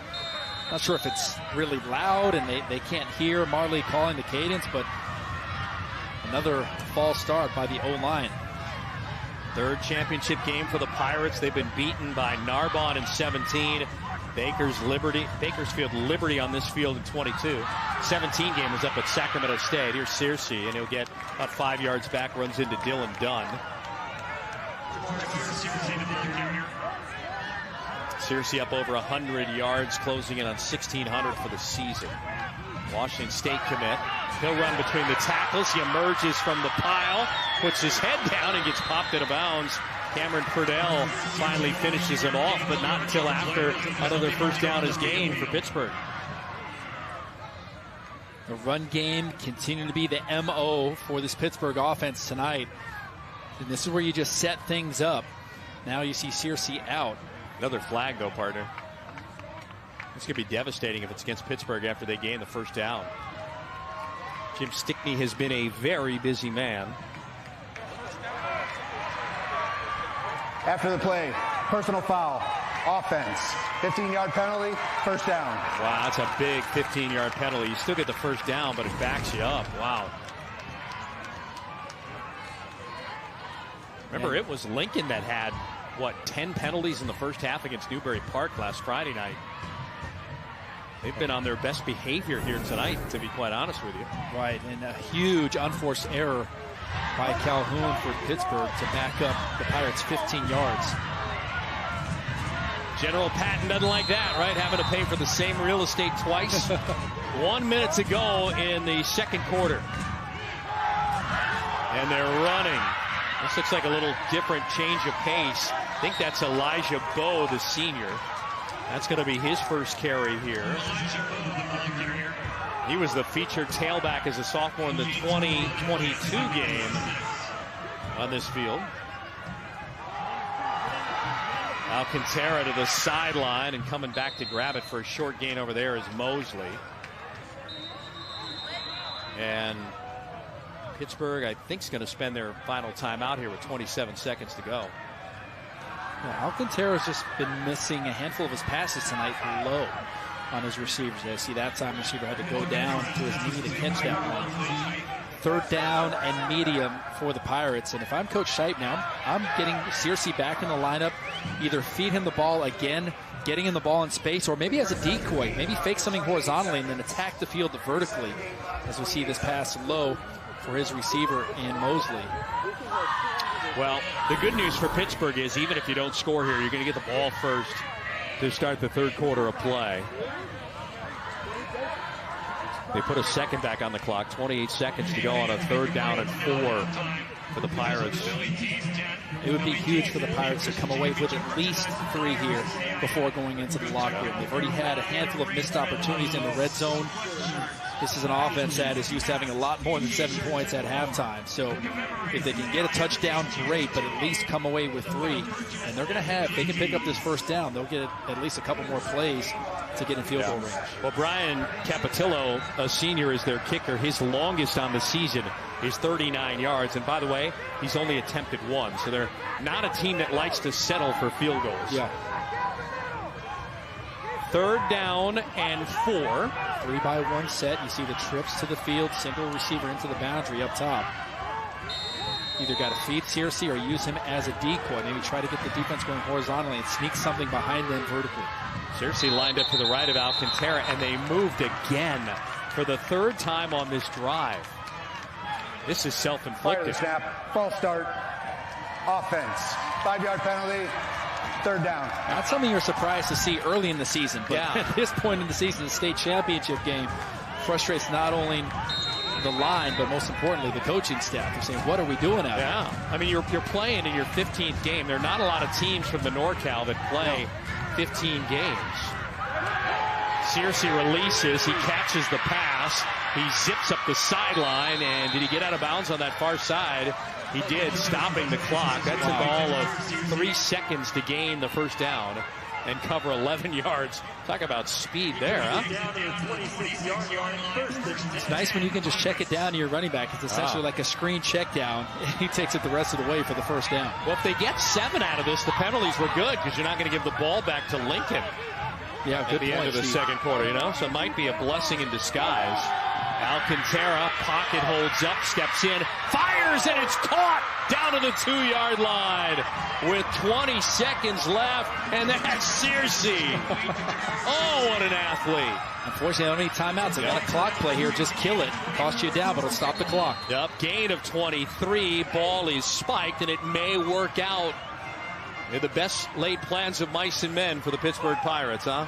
Wow, Jamar Searcy, look at him. You thought it was going to be a little arrow route, but he gets behind the linebacker. Look at this ball from Alcantara, and then the hands of 28 to go up and catch it, looking like a receiver. That's why he's going to Wazoo.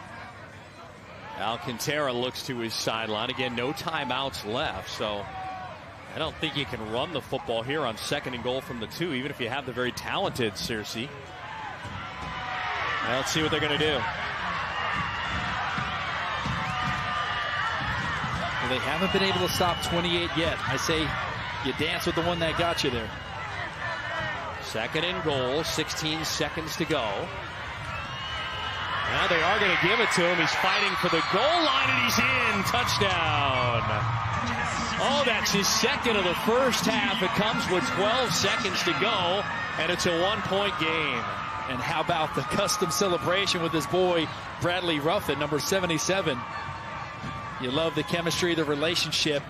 Ruffin and the boys open it up on the inside. Got to credit the offensive line primarily for that drive. What a quick drive by the Pirates to tie it up pending the extra point. And again, all the penalties might work to their benefit.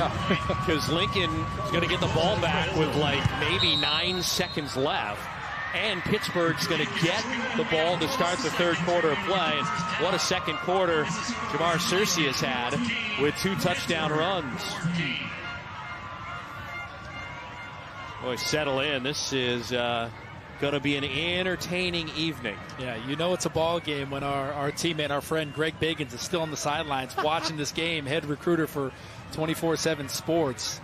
He's loving it and seeing all this talent on the field. Yep, that young man's going to Washington State. They're in the Pac-2 now, but they'll be back to the Pac-12 with 7 football teams unless they can get Northern Illinois the 8th. And that's crazy, man, with the portal and all that. Let's revisit the Pirates drive. Well, first it was that swing pass out of the backfield to Searcy with a huge gain, and then Alcantara with the run himself, using his legs and getting out of bounds to stop the clock. And Searcy again in the run game. Look at the fellas roughing the boys, opening up the run lanes. This nice pass from Alcantara across his body, up high where only Searcy can get it, getting it down inside the 5-yard line, and says, hey, 28, you got us here. Why don't you finish it? Gets hit, but pushes in for the end zone to make it a 14-14 ball game. We call it the General Patton drive because they had to pay for the same real estate quite a bit, and they did a great job of it. Here's the return, and that is Olsen. And Olsen, who had the touchdown catch to put his team ahead, battles his way all the way up to midfield. Precious time comes off the clock. He got a chance for a Hail Mary here with 4 seconds to go. Absolutely. No need to take a knee. Send everyone deep. 4 verts. Keely Smith buy some time. Let everyone get downfield and take a shot to the end zone. You never know. It might be a rehearsal for the end of this ball game. You might need it. Yep, they are. The way this way is 53 yards away, partner, on what is Lincoln's 6th drive of this first half. And again, Pittsburgh is going to have the ball first. And Keely Smith can get this ball to the end zone flat-footed. If he can buy some time, let his guys get down to the end zone, take a shot, maybe get a catch, a pass interference. Smith, eluding the pressure, just throws off his back foot, and it's going to be incomplete, and that'll be the final play of the second quarter. And what a first half this was. Oh, yeah.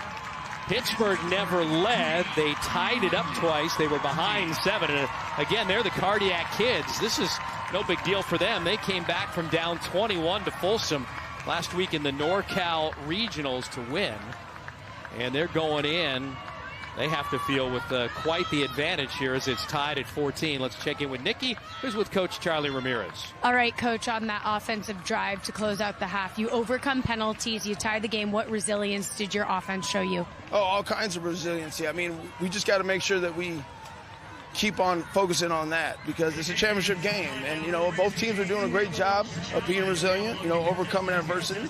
And, yeah, it's a tackle football game. So we just got to make sure we're doing the little things. We're both doing it a good job, both teams. So that's what's going to dictate the fourth quarter. Defensively, what will be the keys to limiting the big play from Lincoln's offense? Just executing our base scheme and then, honestly, just tackling.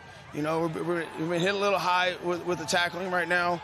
And it's just, you know, hitting our attack points and making sure we're just taking these guys down. They're a big, strong club. You know, I think we match each other speed for speed. So it's just doing the little things, the fundamentals of football. And we're going to keep focusing on that. That's how we were able to get to this point, and that's what our focus is going to be. Thank you for your time, Coach. All right, thank you.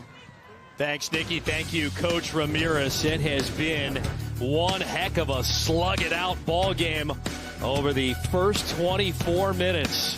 Halftime, the Division 1A state championship game between Lincoln and Pittsburgh is all tied up at 14.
Well, Pittsburgh's got to be feeling really good about themselves right now. We've reached halftime of the Division I AA championship game. They're 0-2 lifetime in state championship games, hoping the third time will be a charm here. Again, they were down 21-0 in a similar situation against Folsom last week. Here it's 14-14. Back alongside Chris Ricks, I'm Steve Quiss. All right, let's dive into that first half there. A lot of Jamar Searcy, who is headed to Washington State. He was fabulous with 148 yards rushing in that first half. Oh, yeah, nearly 140, 150 on the ground, nearly another 50 receiving, 200 yards total offense for Searcy basically in the first half. You see number 28 getting through the line of scrimmage, out in space, breaking tackles, and then catching the ball out of the backfield. How dangerous he is, making guys miss. He's been Alcantara's best friend in the first half. You see the vision as well. And once he hits the sideline, he was gone. The hands to go up and grab this ball to get the Pirates inside the 2-yard line, and then 28 finishes it. He has been explosive. Keep feeding number 28 in the second half. You're Coach Ramirez and Coach Scheidt, the offensive coordinator for Pittsburgh. So Pittsburgh's never led in this game. They have been tied twice. They've been in chasing mode because of Achilles Smith Jr., who, by the way, partner, has only completed 3 passes in this game, but 2 of them for Lincoln touchdowns. Yeah, well, both quarterbacks have really been underperforming as far as the stats. So you got to credit the defenses as they've shown up in the state championship game. You see Smith getting the ball out in space. That led to the first touchdown. And then this beautiful corner route to Ty Olson, a great effort to dive and get a foot down just inside the sideline for the touchdown. So I think you're going to see both of these quarterbacks heat up in the second half. I think we'll see more passing game to get in rhythm because the defenses are going to start bringing that extra defender in the box to try to contain the rushing attack of both of these offenses. Well, both teams have committed a turnover. We came on the air saying they're 2 teams that mirror one another. Yeah. Quite frankly, Lincoln at this point last week had 10 penalties for over 100 yards. They only have 3 for 20 yards. Anything you see there stand out as we get ready for the second half? Well, the time of possession, you see Lincoln has had it. They just haven't been able to turn those possessions and the time into points, where Pittsburgh on the other end, they should be leading this game. You know, they've been so efficient. Even with the lack of time of possession, they have made their drives count. They just got to protect the football. That's something that cost Alcantara, especially throwing that interception in the end zone. You could argue Pittsburgh should be winning this game. Well, Pittsburgh's going to get a chance coming out of the halftime break here to take their first lead of the game because they get the ball first. Tied at 14 from Mission Viejo.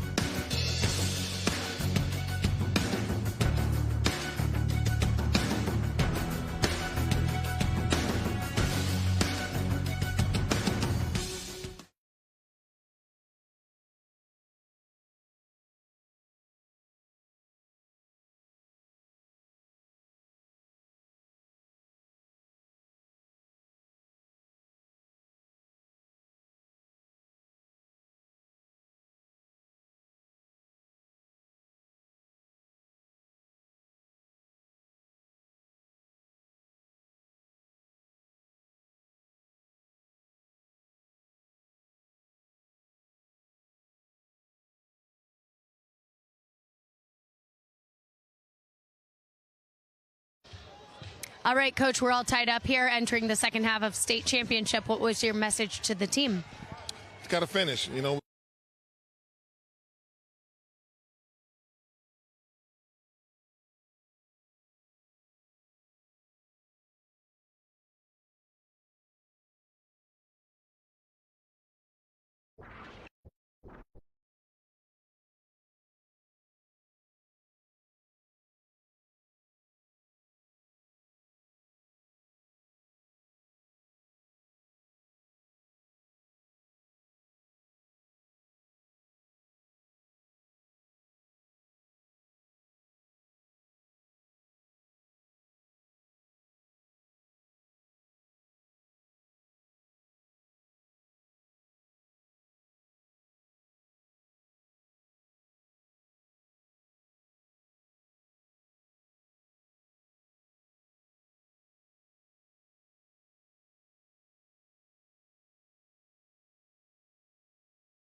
All knotted up at 14 here from Saddleback College in Mission Viejo, California, South Orange County. Pittsburgh and Lincoln in the Division I AA CIF State Championship Bowl game. Moments ago, Nikki K caught up with Lincoln head coach David Dunn. All right, Coach, we're all tied up here entering the second half of state championship. What was your message to the team? Got to finish. You know, we get in the red zone, we got to score points. We cannot not get in the red zone and come up empty. We cannot also give up the big play. So we keep playing sound defense and making plays on offense. I think we'll be fine. Defensively, what do you need to do to stop the run game? Just wrap up and everybody just do their job. You know, not trying to do too much. Do their job. We got a great game plan. Just got to wrap that guy up. He's running pretty solid. All right. Thanks, Coach. All right. Thank you very much, Nikki. Thank you, David Dunn. Boy, Lincoln has run 47 offensive plays. Wow. In that first half. You talked about the time of possession.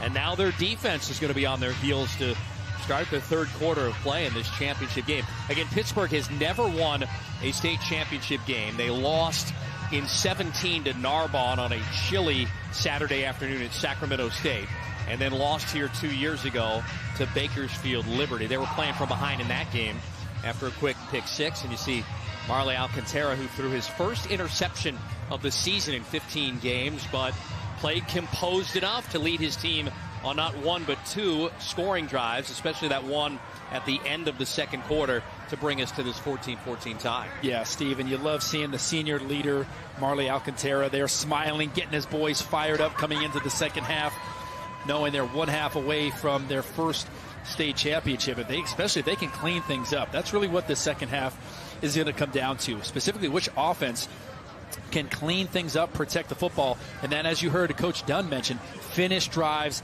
inside of the red zone. If you look at Lincoln last week, it was really the second half where Achilles Smith heated up and was most effective. So I think you're going to see both coordinators, whether it's Coach Carter for Lincoln, whether it's Coach Shipe for Pittsburgh, really put the ball in the hands of their quarterback, especially with, again, the rushing attack being so successful in that first half. You're going to see great defensive coordinators in Ramirez and Bashif Jones, who make some adjustments here in the second half. The passing game, these quarterbacks are going to have to make a difference in the second half. I just found out I work with Bashif Jones.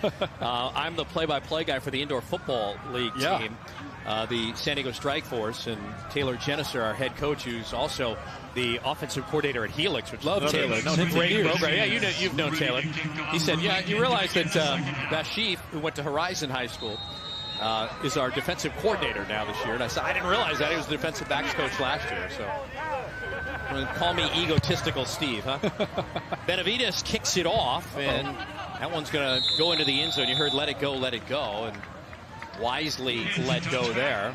Good decision by Kenneth Ward to pick that up inside the 10 and let it go into the end zone for a touchback, and the Pirates will start with it on their own 20. By the way, Kenneth Ward is just a freshman. So there is Marley Alcantara.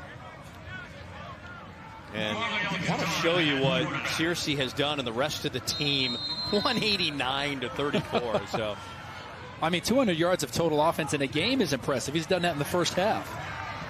Alcantara was 5 of 10 with an interception, 66 yards, and they start on the ground. Searcy, and out comes a penalty marker. Again, Lincoln didn't have too many penalties, 3 for 20 yards in that first half. As a matter of fact, they were flagged, I think, 3 times prior to the anthem and the coin toss last week, if I'm not mistaken. You got to keep bringing that up, Steve.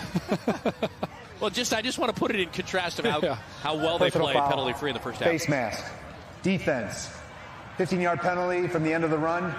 First down. Well, that's a big one. Yeah, the first one of the first half here with a face mask. Helping out the Pirates after a good run by Searcy.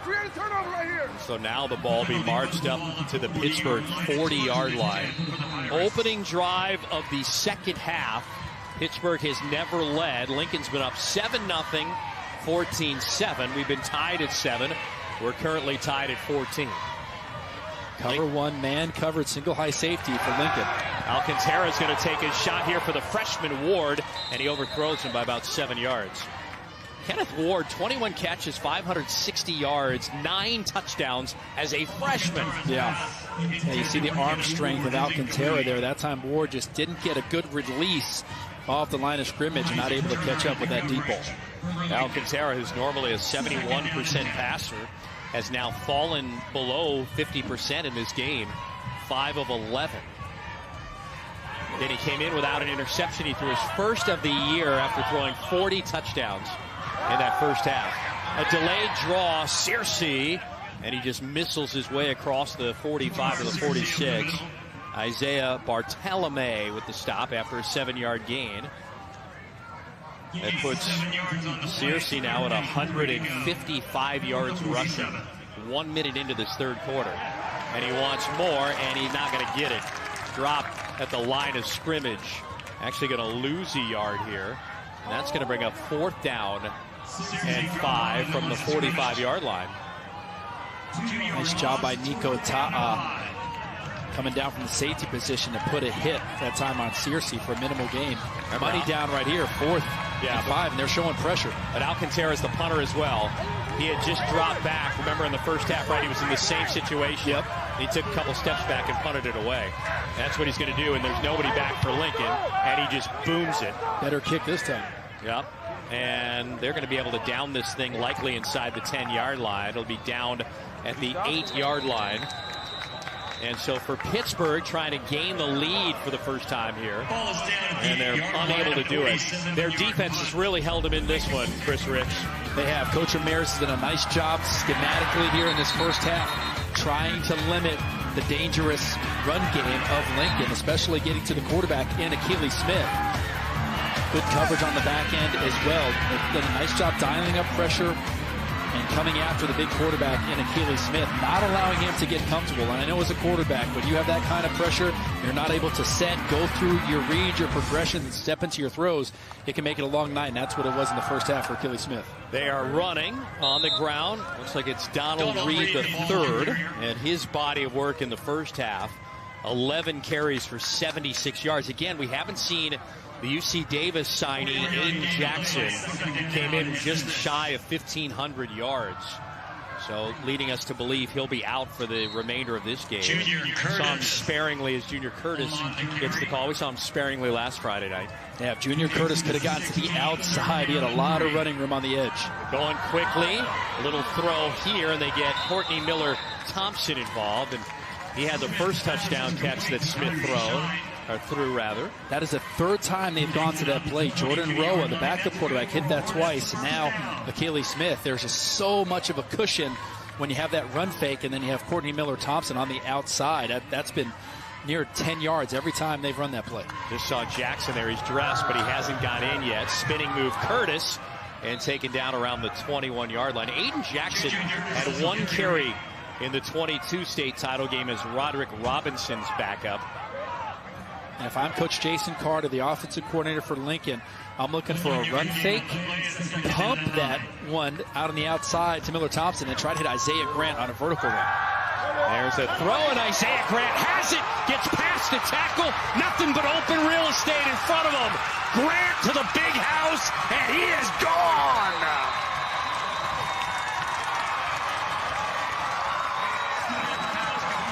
Anybody want to sign Chris Ricks up as their offensive coordinator? There's got to be a team out there. No, Jason Carter knows what he's doing. He set it up. You have a little bubble, the now route on the outside to try to get the defense going horizontally, at least get them to freeze for a second. And then Isaiah Grant slips behind it, find number 0, and get him the football. Like everyone's thinking horizontally, they forget about number 0. Nice pass from Smith, hitting him before the safety can get there, and then Grant takes care of the rest, making a man miss, and then using his speed to get to the crib. That is the 3rd touchdown throw of this game for Achilles Smith Jr. By the way, he's only completed 4 passes in the game. That one 73 yards to Isaiah Grant. His 7th touchdown catch of the season. Remember, he had a long touchdown catch where he was wide open in the regionals. This one was a little harder. You had to get away from the UCLA-bound Jaden Hudson. Yeah, but it was the timing and the accuracy from Achilles Smith getting the ball to Grant. He feels Hudson coming down. He's able to anticipate what he wants to do with his body movement, his position, to make him miss, and then use his speed to take it the rest of the way. 21-14 advantage for Lincoln. The 3rd time they've had a 7-point lead in this game, and Pittsburgh in chasing mode again. And Smith has completed a touchdown pass to 3 different receivers tonight. Yeah, you cannot give Isaiah Grant a free release off the line of scrimmage. You have to reroute him to try to slow him down. He's able to get behind coverage and get that hole shot, throw it right before the safety gets there where Grant can make a miss and then take it to the house. Check in with Nikki. He's got more on Isaiah Grant. I just spoke with Isaiah. I said, what opened up for you? And he said, I just made one of them miss, and I just ran. I asked him, what is it about you that's able to make big plays in these moments? And he told me, one word, my speed. Thank you, Nikki. That's an exciting young man. That drive, 4 plays, 92 yards, and a $113. Yeah. After they forced Pittsburgh to punt on their opening drive. Here's Ward, the freshman, and he just slips down on the turf around the 27-yard line. But Nikki K, I mean, I don't know if she's like a consultant for both of these teams. Like, she's getting the players before the coaches even get to them, before they can even sit on the bench. Nikki K is on it. Well, we have a consultant and an offensive coordinator up here. And then just a professional yapper in me, I guess. First down and 10 from the 27-yard line for Alcantara. You're Mr. San Diego, Steve Quist. You're the original anchor man. I felt like it last week. I felt like it today. We'll see. We're in the OC tonight, though, and it's chilly, Orange County. Here's a run. Searcy fighting his way up across the 30. Are you kidding me? No, my goodness. He got hit like 4 or 5 times and gains 4 yards. So he got a yard for every time he got hit by a Lincoln player. I mean, he's not just getting hit by like guys right in front of him. It's perimeter players coming hard downhill and laying the wood on him, and he's not going down. I mean, watch this. Boom. And he's still on his feet, still pumping the legs.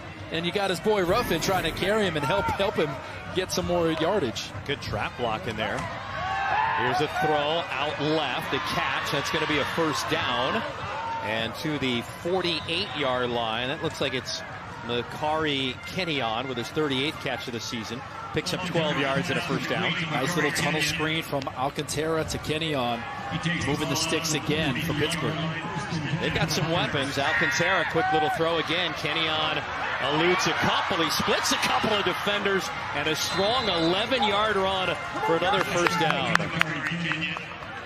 Wow, I thought it was going to be a minimal gain, if anything.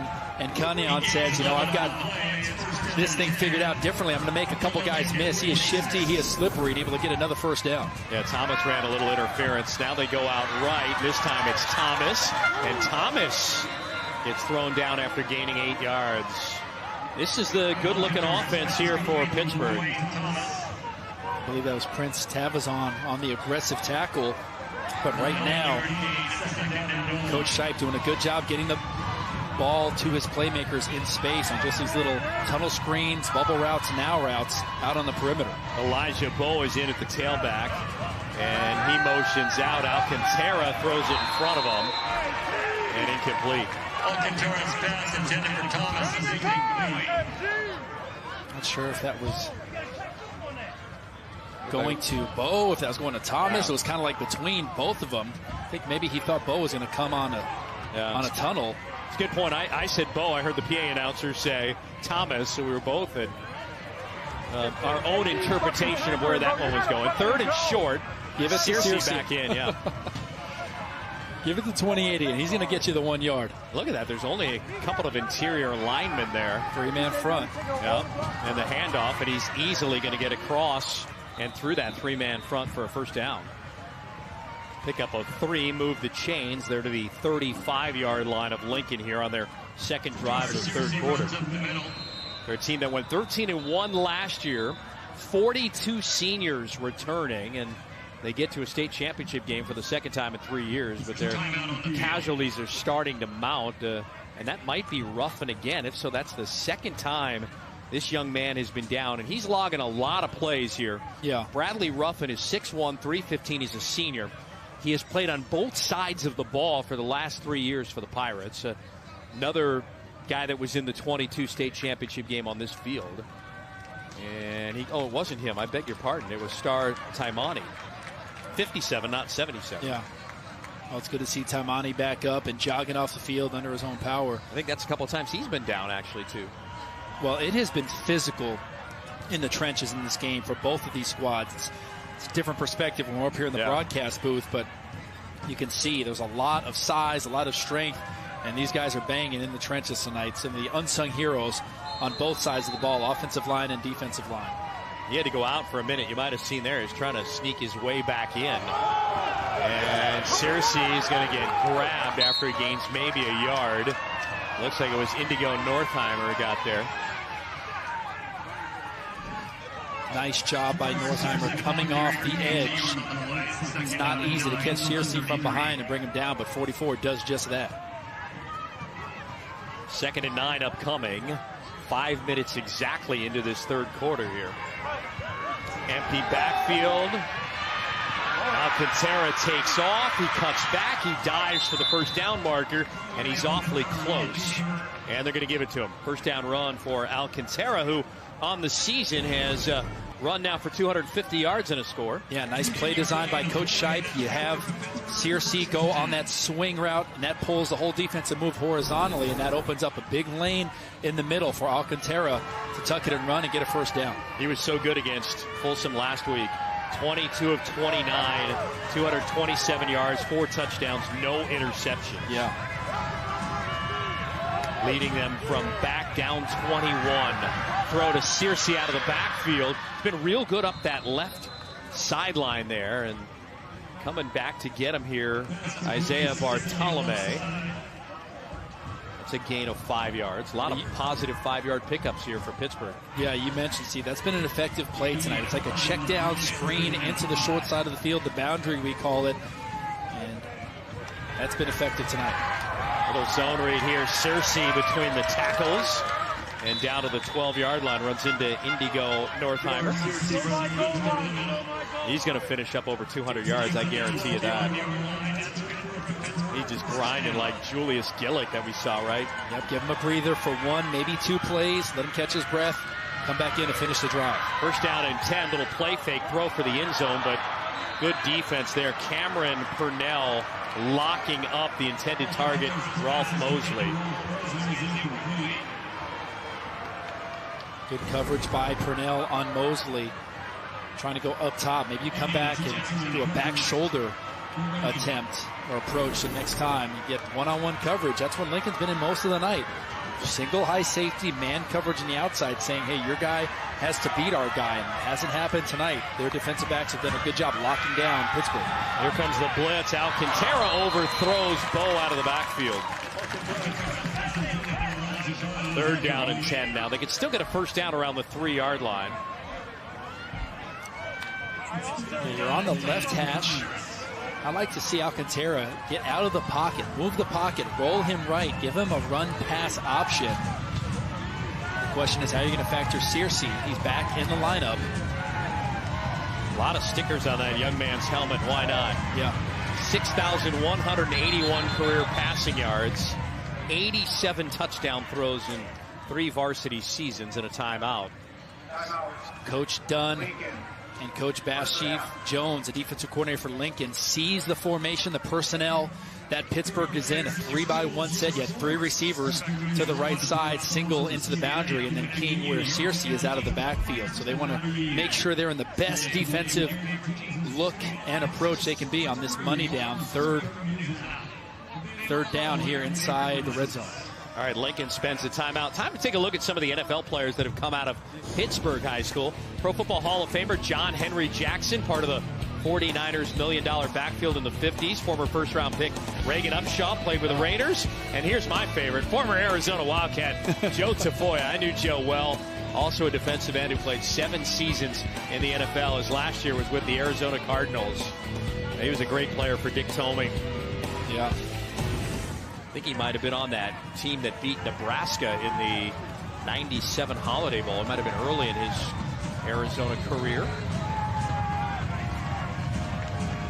Here's Alcantara coming out of the timeout. 3rd down and 10 and early movement.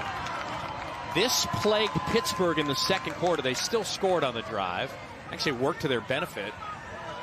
They didn't give it back to Lincoln with anything more than 12 seconds on the clock. But this could be a bad one here. And especially frustrating coming out of a timeout. It's not like they were going up-tempo, trying to get the ball, and someone moved, or it was loud. You just came out of a timeout. So, backbreaker again for Pittsburgh. Can they respond here? Remember, a lot of these guys on the offensive line play both ways. Rolling out Alcantara, pressure comes, cuts back left, throws on the run for the end zone, diving attempt at a grab, and let's see, it's going to be a catch down for a first down. Searcy at the 1. Wow. Oh, man. Well, they rolled the pocket like we talked about, but you see the pursuit. He cut back and look at him throwing across his body. Oh, my gosh. What in the T-Max going on there? Catch by Searcy. Young man can do it all. Give it to him again. Let him finish it. Yep, he's going to try and finish it here for the 3rd time. No signal yet. Looks like they stopped. Now the signal, touchdown. Searcy. Holy moly, he looked like Teteroa McMillan with a one-handed grab, and then he got to finish what he started for his 3rd touchdown of the game. I mean, I don't know if he's Marshall Faulk. I don't know if it's Adrian Peterson, Travis Hunter, maybe a combination of all 3 of them. He came to play. Look at 2-8, pumped up, saying, I came to win a state championship. All important extra point here. This is Capatillo, who's now 75 of 80 on the season. Oh, and that one is no good. Pushed it left with 5:06 to go, so Lincoln hangs on to the lead. It's a 1-point advantage, but Searcy and the Pirates aren't done. Hauls it in with one hand at the 1, and then runs it in for a 3rd touchdown tonight.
California experiences heavy storms and wildfires that cause damage throughout the state every year. California International Guard Schools recognize these challenges to protect our communities. If you want to be part of that experience and amazing benefits, visit nationalguard.com or meet with your recruiter. Live here, serve here. The California Correctional Police Officers Association is a CIF statewide contributing corps. Members of CCPO and their commanders are united today to CIF to create a better future for California's student athletes.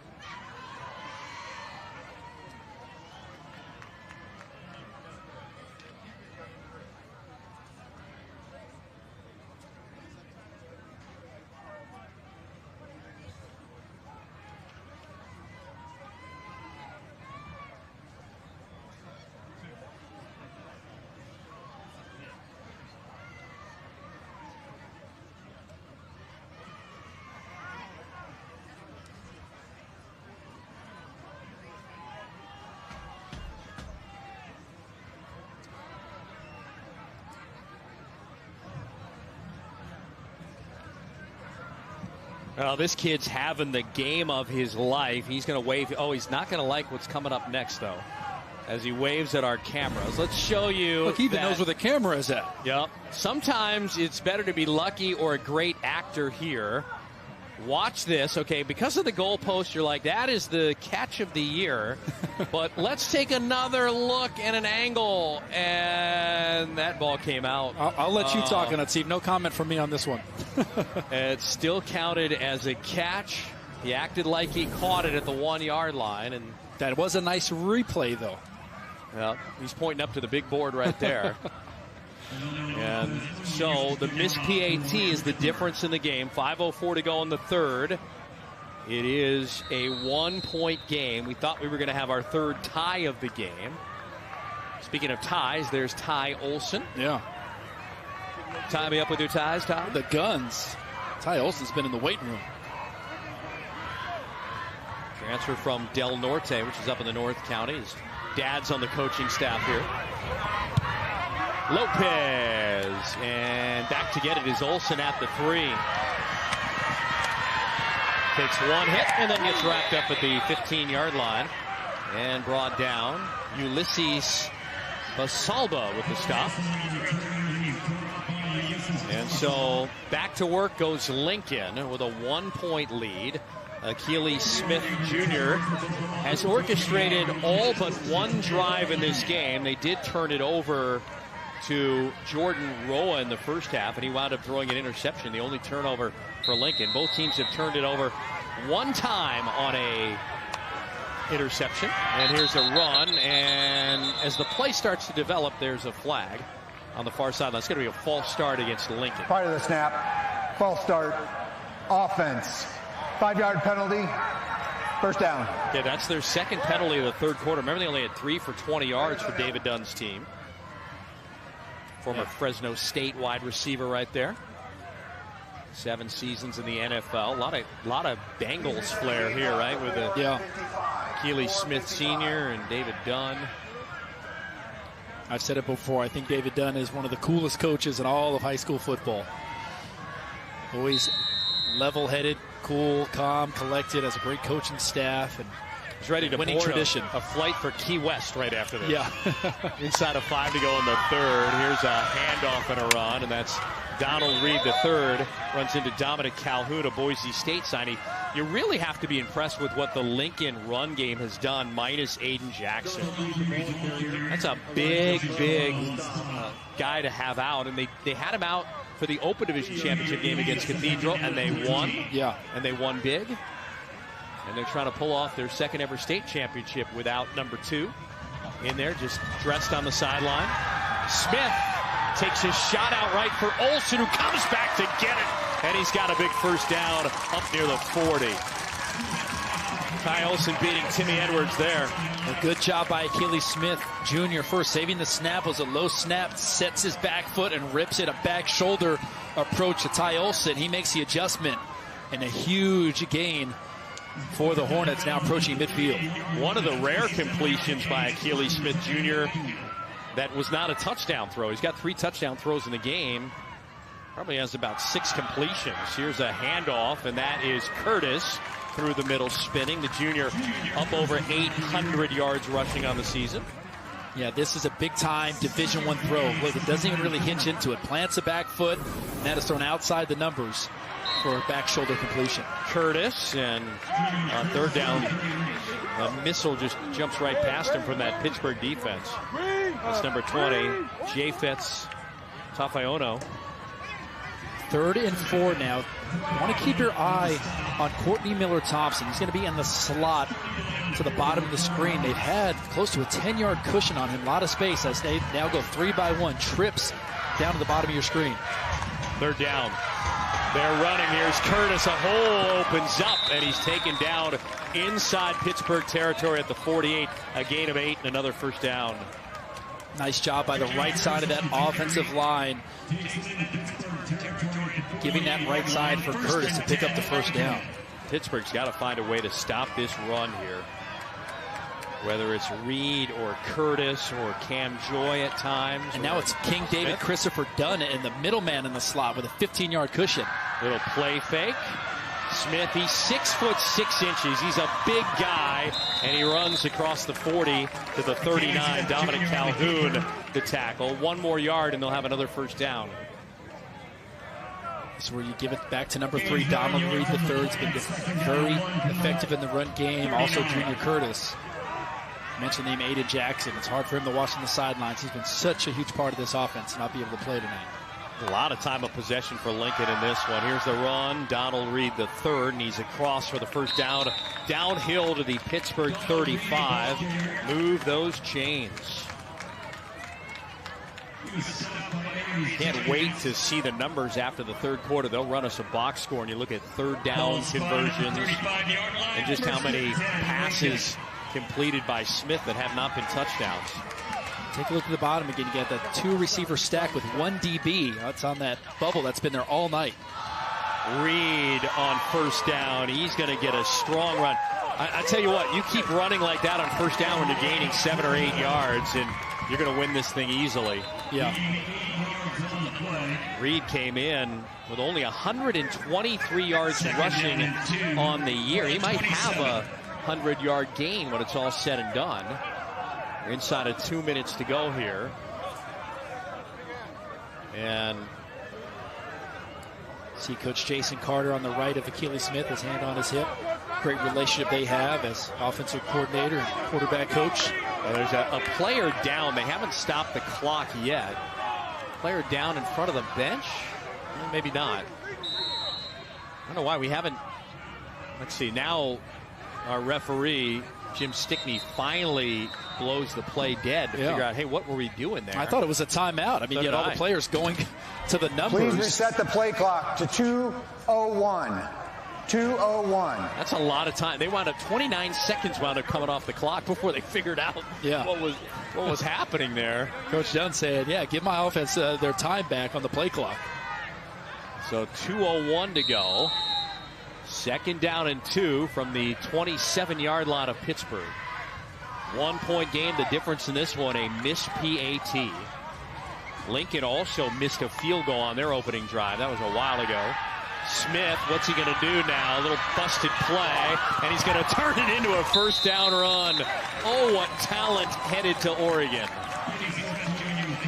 10-yard pickup on a first down. I talked about it in the open. He's got some Cam Newton, some Lamar Jackson element to his game. Yeah. Those are 2 really good comps. Yeah, he was trying to find Courtney Miller-Thompson, I believe, in the slot. Didn't like it, decided to keep it, and then you saw that breakaway speed to get away from the pursuit of Pittsburgh to pick up the first down. 1st and 10 from the 17. Handoff, and that's Reed the third. Running into that Pittsburgh front line for a pickup of 2 to the 15. Oh, man, if he would have pulled that and thrown it to Junior Curtis on the outside, there was a lot of space out there. There wasn't anybody in a white uniform. See if Coach Carter comes back to that. Running again, and that's Curtis. A flag comes out. He spins down to the 5 for a first down, but hold everything. Maybe in the area of holding against Lincoln. This would put him behind the sticks significantly here for another run at the 2nd down play. Jim Stickney. Offense. 10-yard penalty. 2nd down. 4 seniors on the Lincoln offensive line, 2 of which, Fields and Hardiman, started the 2022 state championship game against De La Salle as sophomores. So it is a battle-tested, hardened offensive line. The only new guy is Jesus Garcia, and he's 6'5", 285 pounds, a junior. 2nd and long. Curtis stumbles down, gets up, and another flag thrown. Picks up a couple of yards, and let's hold everything for the penalty marker here. Inside of a minute to go in this 3rd quarter. J.J. Walls, number 1 for Pittsburgh, is fired up about something. Might it be another hold against Lincoln? Holding. Yep. Offense. 10-yard penalty. 2nd down. Wow, you had the ball at the 17 at one point, and now you're going all the way back to about the 35-yard line. Put it at the 34.5-yard line. Well, it's going to be 2nd and forever now. If I know Coach Carter, he says if you're going to give us man coverage on the outside, we'll take a shot with our receivers. You saw what happened last time they did it with Ty Olson in the back shoulder. It paid off. Last loss for Lincoln was 3 months ago to the day, and it was against a team that laces things up on the field right across from here, Jay Serra. They play some home games here at Saddleback, or at least did in the past. 2nd and 28, play fake. Smith with the pressure coming.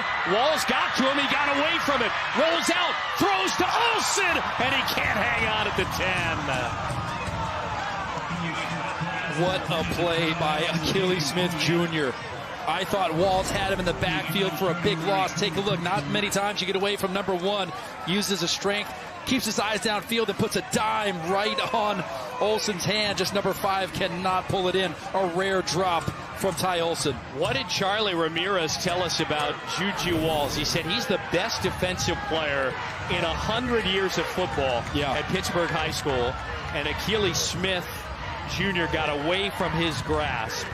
Over 100 tackles for Walls, 19 for a loss, and he couldn't drop Smith there. 3rd and 28. Take a look at the 4 wide receiver set at the top. Bunched up formation, you're right. Right side, probably the final play of the 3rd quarter. Smith, there's going to be a flag. Smith has all the time in the world. This thing's coming back here. Smith rolling. Smith taking off. Going to get cleaned up by Dominic Calhoun, but one of the linemen for Lincoln absolutely tackled a Pittsburgh player. So this thing's going back another 15 yards despite the 12-yard gain. And this has been self-inflicted wounds against Lincoln here, or by Lincoln, by their offensive line.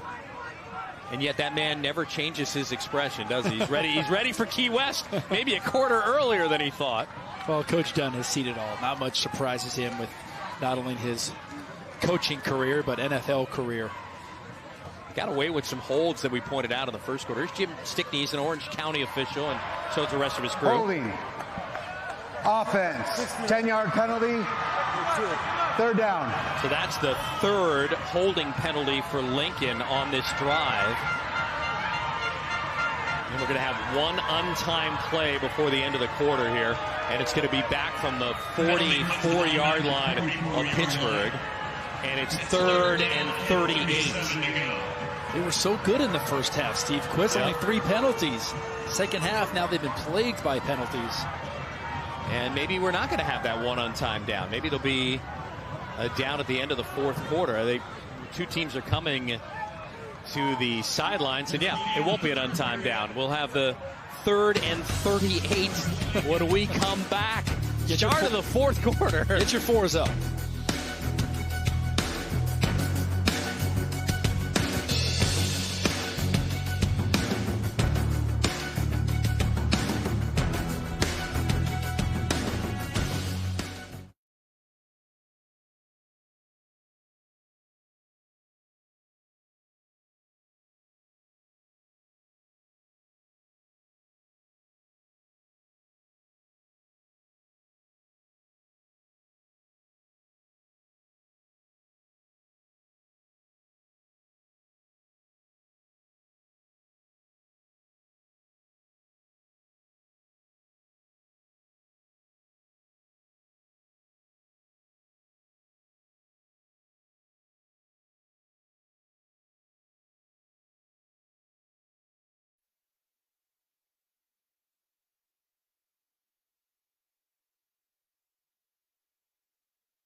at Saddleback College in Mission Viejo. Start of the fourth quarter. The Division I AA state championship game. The Hornets have it on a third down and eternity here as you look at the total yards. They've got a 1-point lead. Difference in the game, a missed PAT in that third quarter. Smith on 3rd and 38. Pressure comes. He just downs it, and they'll have to punt the football away. Well, they had been 6 of 12 on third downs, but I'm not sure any offense, even one led by Tom Brady, that could turn that into a first down. That might have been intentional grounding. I did not see a running back in the area. There was a lineman close to that ball, and it didn't look like Smith was outside of the pocket. Jim Stickney talking to the rest of his Orange County crew.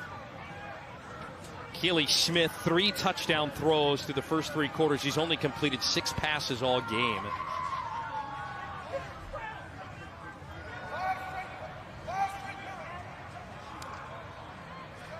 Intentional grounding. Offense. Loss of down. 4th down. It would have been 4th down anyway. And so now they'll have to punt. Yeah, take a look. He feels the pressure. He throws it, but you see Curtis is almost 10 yards away from that ball. You got to throw it closer to the running back or be outside of the pocket if you're going to kill that play. Those 3 holding penalties were huge. Remember, they had the ball at the 17-yard line going in. Yeah. They almost had a completion to Olsen for a first down, and now they're punting from back at their own 38-yard line. But you got Ty Olsen coming in to punt the ball. Is it a fake? Well, Olsen's going to boom it away. Taken at the 31-yard line. Cersei, a little shake and bake. Oh, that just happened. A guy on him. And he gets up to the 47-yard line. What can't that youngster do?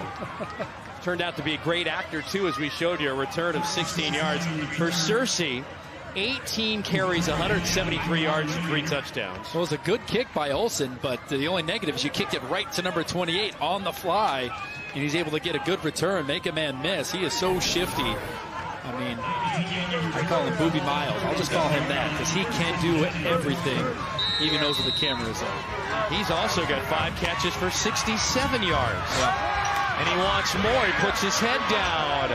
And he gets grabbed about the 49 of Lincoln. Eugene Rice, Baby Sap, says, "You're not getting by me this time." Opening minute of this fourth quarter. Pittsburgh has never led. We've been tied twice. Alcantara hands it off. Cersei, I mean, got to dance with the one that brought you, right? And they stop him for no gain at the 49-yard line. It's going to bring up 3rd and long. They're 3 of 6 as Pittsburgh on third downs in this game. Yeah, and that time, Bass Chief Jones, the defensive coordinator for Lincoln, says, "I'm putting 8 in the box. I'm not going to allow Cersei to get outside." They go man coverage, just daring Alcantara and Pittsburgh to throw the football back. 3rd and 6, you got to get to the 43 of Lincoln. A throw out of the backfield. Bo has it. Bo's going to get hunted down from behind. Nico Ta'a, who was the backup quarterback as a sophomore for the 22 title team.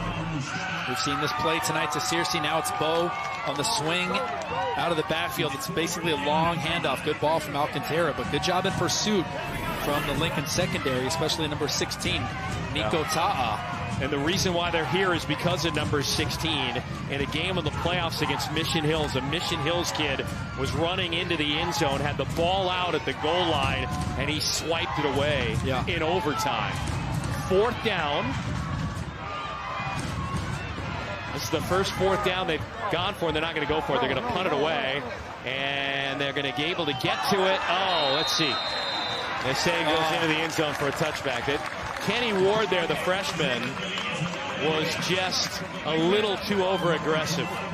He might have had a chance to stop and corral that at the 1-yard line. Yeah, he was trying to stop it before it rolled into the end zone. It was a great kick by Alcantara. He just can't fall on it. Ends up pulling it into the end zone. Once it crosses the plane, it's a touchback. You see Coach Ramirez saying, "Hey, good effort." but he's going to have a few more years to clean that up. They could have been pinned inside the 2-yard line if he was able to stop it. So the ball comes out to the 20 now for Lincoln. 9:52 to go. Pittsburgh has all 3 of their timeouts remaining, and that was a 3-and-out in a very disappointing offensive drive for the Pirates for what is their first drive of the 4th quarter. Pittsburgh's ranked 13th in the state. Lincoln is ranked 10th. First down and 10. Curtis goes left. Curtis has a 9-yard run. Junior Curtis has been solid. Curtis up over 80 yards now. Give him 84 yards on 22 carries. Elijah Bowe with what might have been a touchdown-saving tackle that time. If Curtis would have gotten by him, there was a lot of space up that left side. Now the thing is, can Lincoln continue to possess the ball, maybe giving Pittsburgh one more possession in this ball game? Hand off Curtis again. He goes left. Curtis springs forward, squirts out of the pile for another first down. Elijah Bowe the stop. Another big gain for Lincoln of 16 yards. Now, if you are Coach Ramirez for Pittsburgh, the head coach and defensive coordinator, I think you have to pack the box. I think you have to bring another defender in there to try to slow down this running game. Lincoln's running game has been more successful than their passing game overall. I think you got to take your chance. It's like pick your poison right now. But otherwise, every time Lincoln's run the football, they're getting 4, 5, 6 yards, whether it's Reed, whether it's Curtis, whether it's Achilles Smith.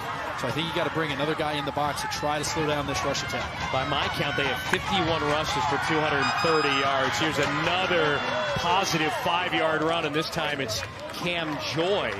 Again, doing this with 1,400-yard rusher Aiden Jackson, dressed but on the sideline. The kid that was the backup 2 years ago to Roderick Robinson in a championship win over De La Salle on this field. Yeah. 2nd and 5, and again, what you took over with 9:52 to go, you make a few more first downs and keep running for 5 yards, and Pittsburgh might be lucky to get the ball back maybe one more time. Right now, Pittsburgh only 5 guys in the box, one with a flex, or 2 high safety look. Hand off Curtis again, and another first down run. Second effort downhill to the 38-yard line. Now they might run for 300 yards when it's all said and done. Yeah, chains continue to move and the game clock continuing to run. Look at the guys up front getting a push off that left side. And then Curtis just doing what he's been doing all season. Once he gets past that second level, let's move the chains. Do everything you can to make sure Cersei doesn't get another chance to touch it here. You're inside Pittsburgh territory. Drive started back at the 20-yard line. You're at the Pittsburgh 38 on a first down and 10, and you're in no hurry. Now 7 inside the box for Pittsburgh. Running again. Here's Reed. He's got up over 100 yards as he powers his way down to the 34-yard line. Donald Reed III came in with 123 yards rushing on the season. Those 4 yards there get him to 101 in this game alone. Wow. And that was through 13 games, right? So almost doubled his season rushing total as they try and fill the void left by Aiden Jackson, who has not taken a snap yet in this game. And still, David Dunn, not a smile, not a frown, nothing. This is the leader leaving it in the hands of his the folks working underneath him. His lieutenants and corporals. He's the commanding officer. And here's Reed again. Got a lead block. A penalty marker comes out. Remember all the holds that cost him on that last drive, and then you're going to get a late flag out of bounds there. So a lot to sort out here with just over 7 minutes to go in the fourth at a 1-point game. Yeah, I think you're going to get a hold on Lincoln, but then a personal foul on Dominic Calhoun as he gets Reed out of bounds. Instead of just letting go right there, throws him down. So we're going to have offsetting penalties here. 2nd and 6 is on the board now after the run by Donald Reed III. There were 2 fouls on the play. Holding, offense, 10-yard penalty from the previous spot. After the play, personal foul. Late hit out of bounds, defense, 15-yard penalty. Yeah, so with that 5-yard difference, one penalty was 10 yards, the other's 15. That'll be a first or second and now very short for Lincoln. Boy, you give them an opportunity now to run more time off the clock here. They took possession of the ball at the 9:52 mark after the Pittsburgh 3-and-out, and it's the only possession the Pirates have had in this fourth quarter so far. Smith, handoff, Curtis awfully close to the first down and a new set of downs. Runs into Osana Saga. And they're officially going to move the chains now. We're inside of 7 minutes to go. This is a 3-minute drive here. You understand the frustration of Calhoun with how this rushing attack has been gashing him tonight, specifically on this drive, but that's where you have to control your emotions. That's one he would like to have back, and his whole coaching staff saying we might have been able to stop him in that drive, give him those free yards, and now the first down. And Lincoln looking to try to put this thing away. 6.5 to go. Lincoln's in no hurry. They really don't even want points at this point. They just want first downs and more time off the clock, although Pittsburgh can stop it 3 times. Pirates will likely get it back, but maybe only one more time. Into the pile runs Curtis, and they stop him for a gain of only a yard. It'll be 2nd and 9, but when this ball is snapped, we'll be inside 6 minutes to go in the game. Yeah. That missed PAT looms large, and it came with 5:06 to go in the third quarter. Would have tied us up for the 3rd time in this game. Pittsburgh has never led as they look for their first ever state championship in 3 tries. 5:41 and counting. Lincoln again in no hurry. Taking over 4 minutes off the clock now. 2nd down and 9. Quick little snap. Here's Reed, and Reed runs for another first down to the 15, right at the numbers, and they can chew more time off the clock here. Clock will stop momentarily while they move the chains. It's imperative you hold them to a field goal chance here. Wow. And Pittsburgh had 8 guys in the box that time, Steve. 8 guys committing to stop the run. Look at the kickouts, and then Reed getting into that second level in a first down. Really can't do anything to stop this rushing attack tonight from the Lincoln Hornets. Junior Curtis with a heck of a lead block there. Yeah. Again, without the services of Aiden Jackson, who came in with 1,462 yards rushing and 20 touchdowns in between Reed the third, Joy, and Curtis and Smith. They have done the trick. And this time it's Curtis, and he's down to the 15-yard line. It'll bring up 2nd down. At what point, if you're Pittsburgh, do you think about spending some timeouts here? Because this is over a 5-minute drive now, partner. That's a good point. They have all 3 of them remaining as well. I think they're so focused on the scheme and what front to give to try to stop this run. I think it's likely Coach Amir is forgetting about his timeouts. Yeah. Sometimes you can become oblivious to that as a coach when you're thinking front and scheme.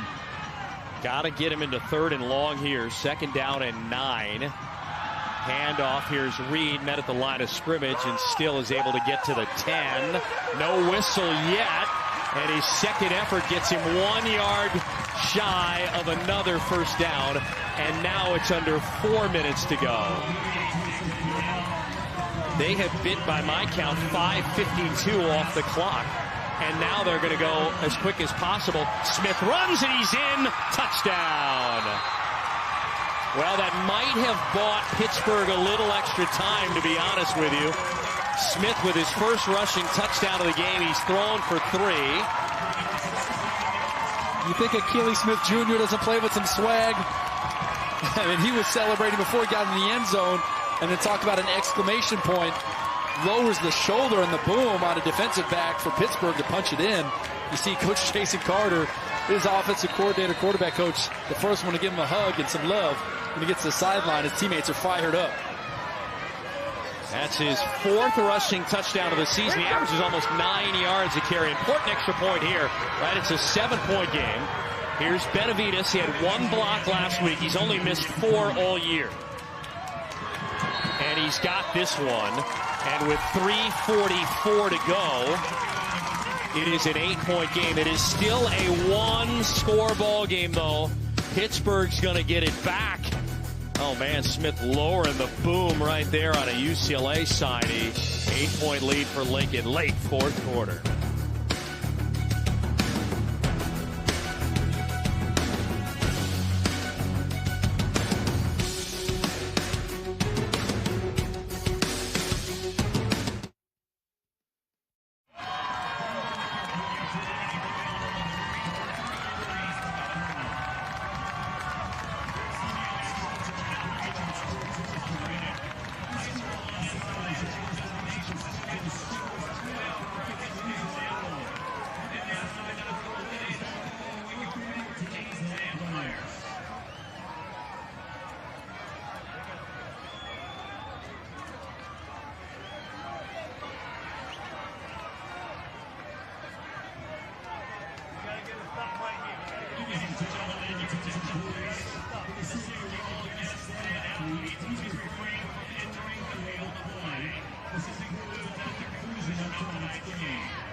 Well, second straight week that number 11, Akili Smith Jr. has thrown for 3 touchdowns and run for another. His team puts together a 6-minute, 8-second drive that results in a touchdown to give them an 8-point lead. Well, you saw first it was Curtis out of the gate, the running game continuing to be effective as it has been all night. 26 getting into the second level. Got to credit the fellas up front.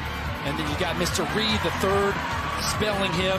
Every time they touch the ball, it's positive yardage, and then Akili Smith finishes it here on the zone read. They crash down, he keeps it. He knew it as soon as he pulled it, he was going to score, and then lowers the shoulder for the exclamation point.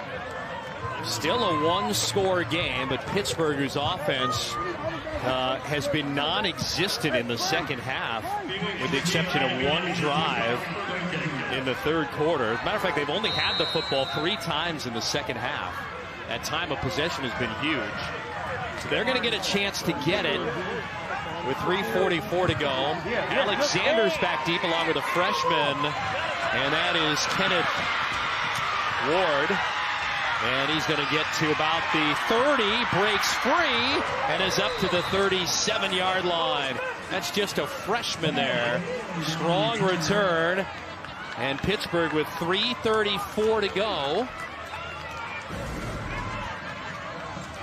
Great return in the special teams for Pitt this time. Kenneth Ward, the freshman. If he could have got by that last guy, he might have been gone, but getting great field position nonetheless. And right now, if you're Marley Alcantara, the senior quarterback, the leader for this team, you don't need to panic. There's 3:30 left, but you've got to make every throw count. It's going to be the passing game, stretching the field, that's going to give Pittsburgh a chance to score in this 1-possession ball game. 63 yards away from the end zone. Look at all the green jerseys at the line of scrimmage carrying Searcy. Yeah. And Alcantara takes a shot, and boy, wide receiver got shoved out of bounds and down hard on that far sideline. That was the freshman Ward. Somebody shoved him out of bounds, or he just went flying on that far sideline. Pass interference. He looked like one of those crash test dummies.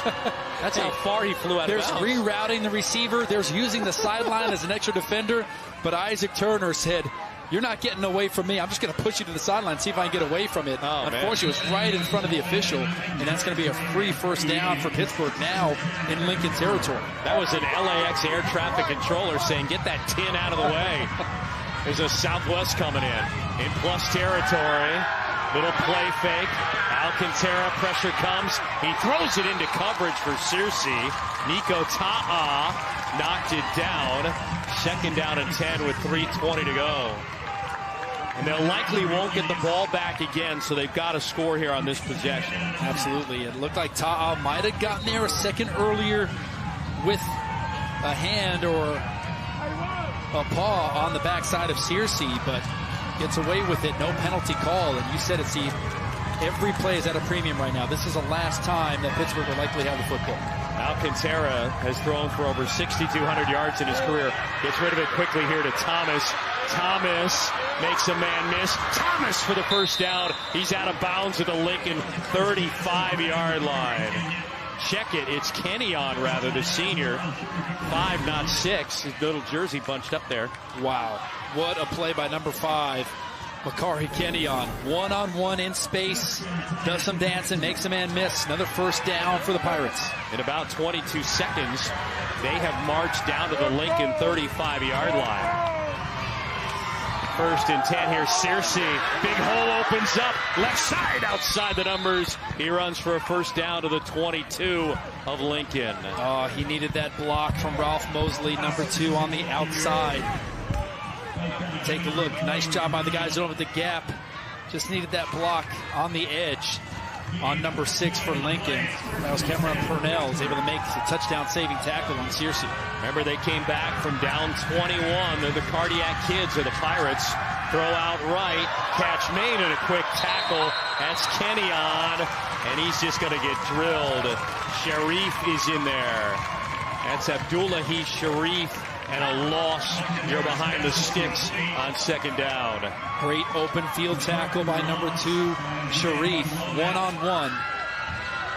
Now you see if you come back and you pump fake that and try to hit the wheel route or something behind it. Faking that bubble or tunnel screen for Pittsburgh. Clock is moving, coming up on 2:30 to go. Pittsburgh has its full complement of timeouts. Alcantara taking a shot left, catch made. Mosley eludes a man, tries to stay in bounds, and then steps out at the 11.5-yard line. I think that's going to be a first down. He's a big target there, 6'4". Move those chains, a pickup of 11, and now the Hornets defense is on their heels. A defense that had 6 first-half sacks in the regional title game. Haven't been able to get to Alcantara at all here, especially in the second half, and there's a timeout called.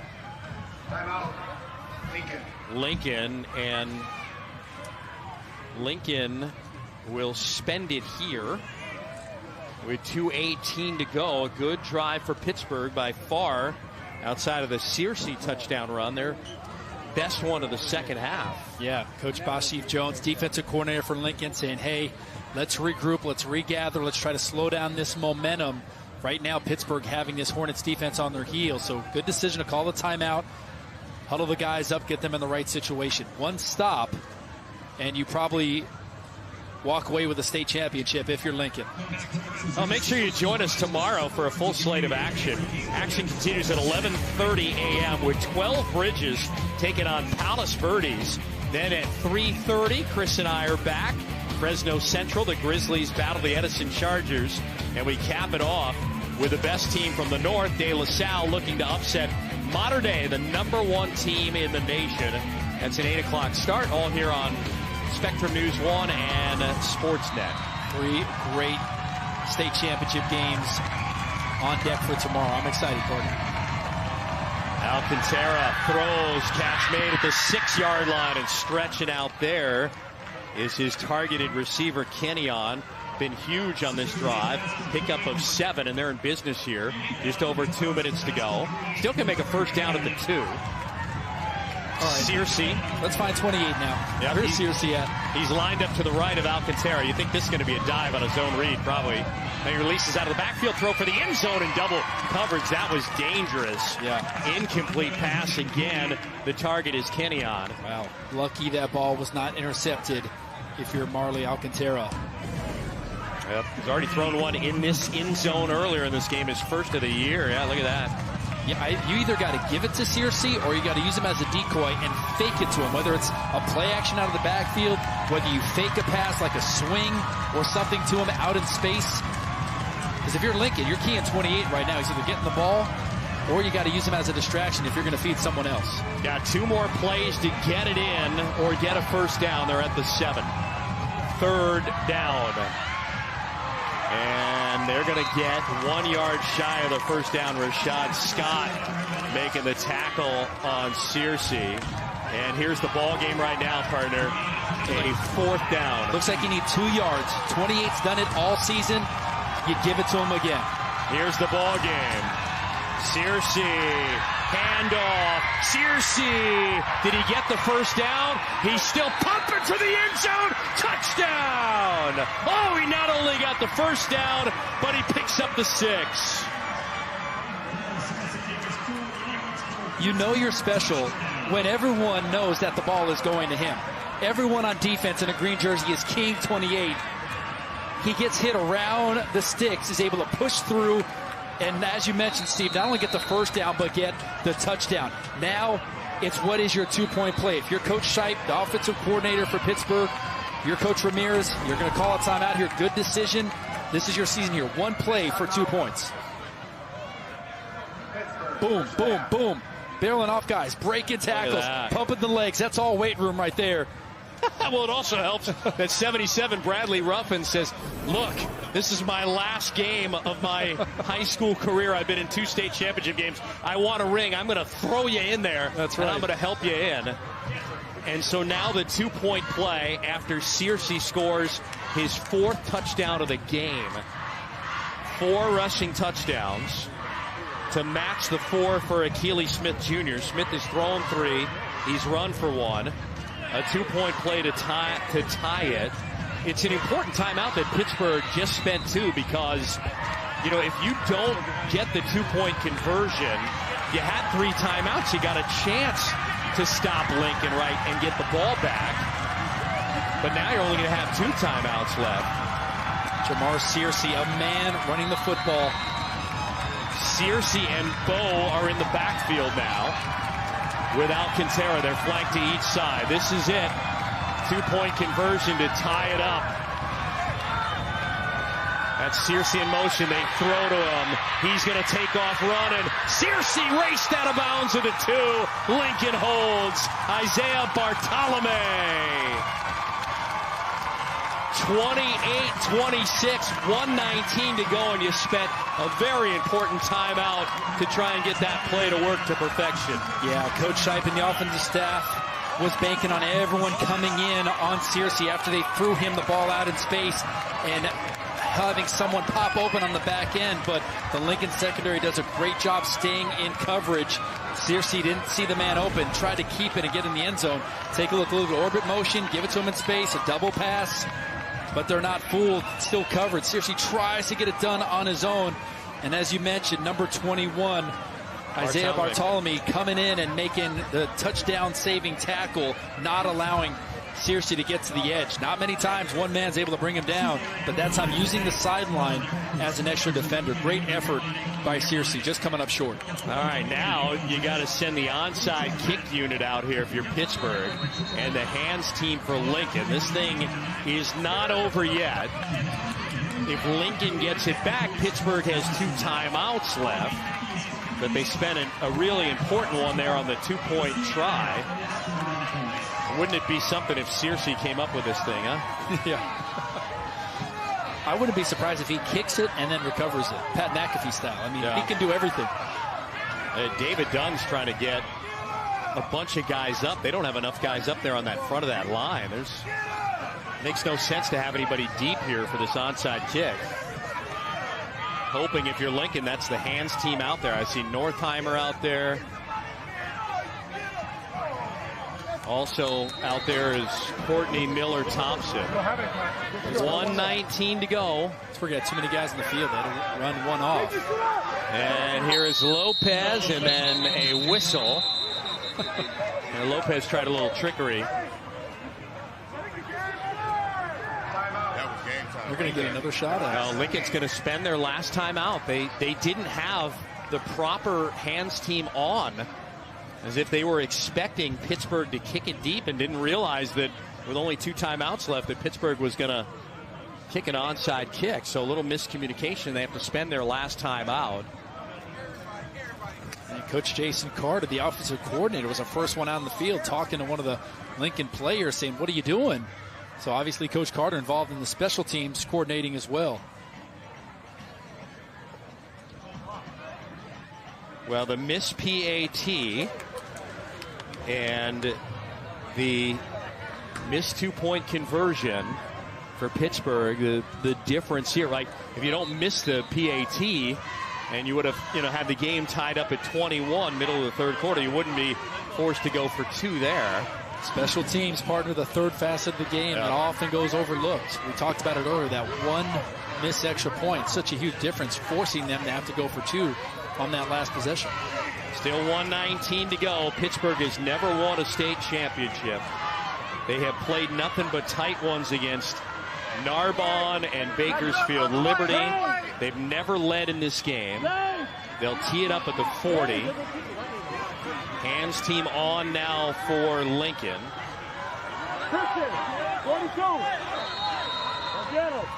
Eleno Lopez to kick this one off. Is Lopez going to line drive it, try to get it to bounce off someone in the front line? Is he going to try to get that big hop?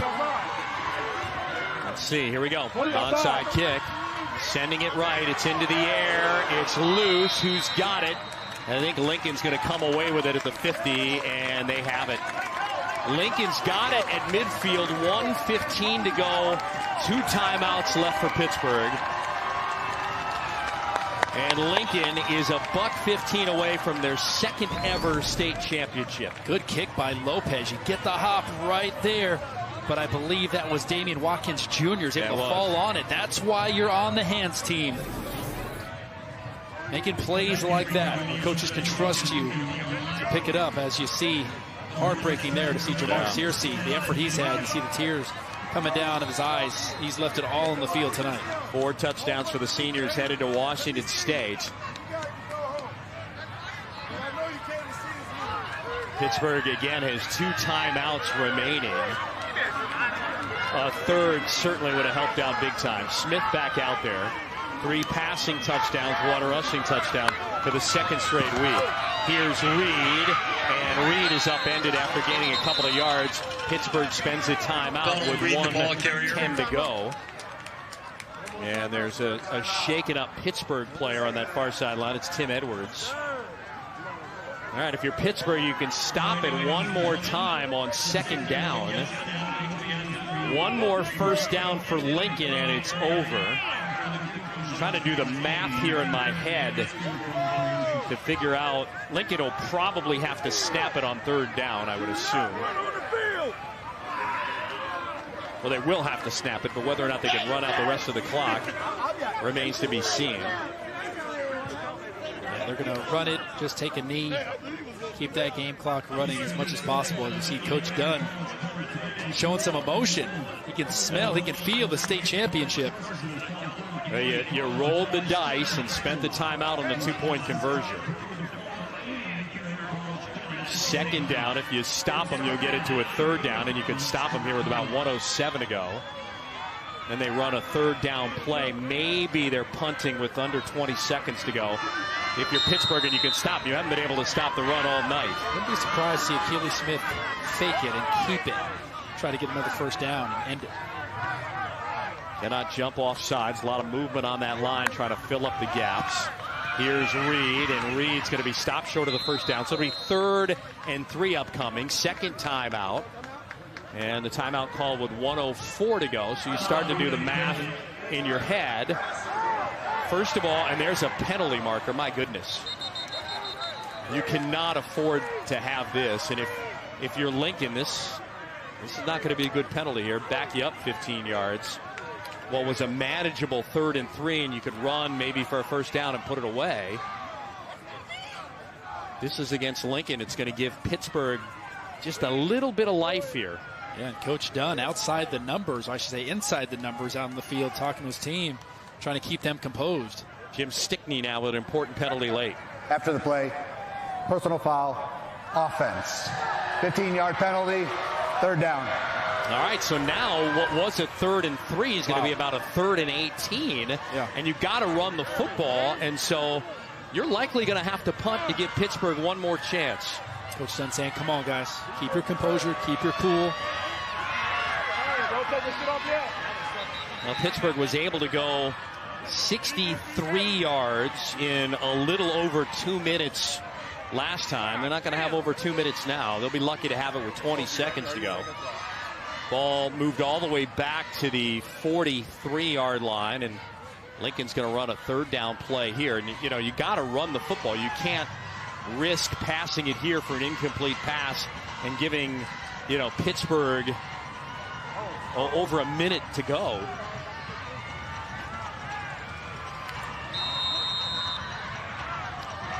Drama again unfolding late in the game. Yeah. We saw it in the Grand Pacifica game coming down to the final moment. See what happens here. Will Smith throw it? Well, I don't think you can here. Nope, they're going to run it. And that's Curtis. And now if you had the extra timeout, right, you'd have been able to stop it with about 59 seconds left. Now it's 4th down. And maybe a punt here by Lincoln. They will punt it. Maybe a chance at a return in one play. If you're Lincoln, you have no more timeouts left, so likely I would think they'll just let it run down and we'll take the 5-yard penalty, right? Yeah, and then figure out where at this point. No timeouts left for Lincoln. Coach Ramirez just put Jamar Searcy into the lineup in case there's a punt. He's the one you want returning it. So now we got 20 seconds to go. They're going to get a 5-yard penalty. 5, and there it is. So they'll be punting Will Lincoln with 16 seconds to go. And with Searcy, maybe he can just get one more chance here. I mean, you got number 28 touching the ball in a situation like this with 16 seconds left. And now you hear Lincoln talking about, I don't know if you can hear that, but we can hear that they're going to tell their punter to just maybe run around back there, which lead me to believe it'll be Ty Olson, right?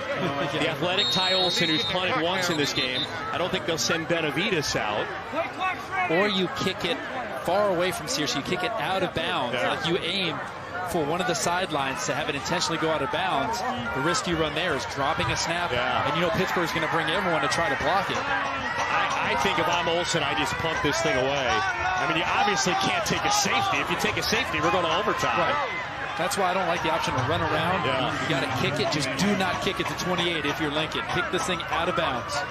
These are high school kids, right? And there's movement to push it back 5 more yards. You got the very dangerous Searcy back. We saw him in tears moments ago. 4 touchdowns rushing for Searcy. Might he get a chance to be the hero again and lead Pittsburgh to their first ever state championship?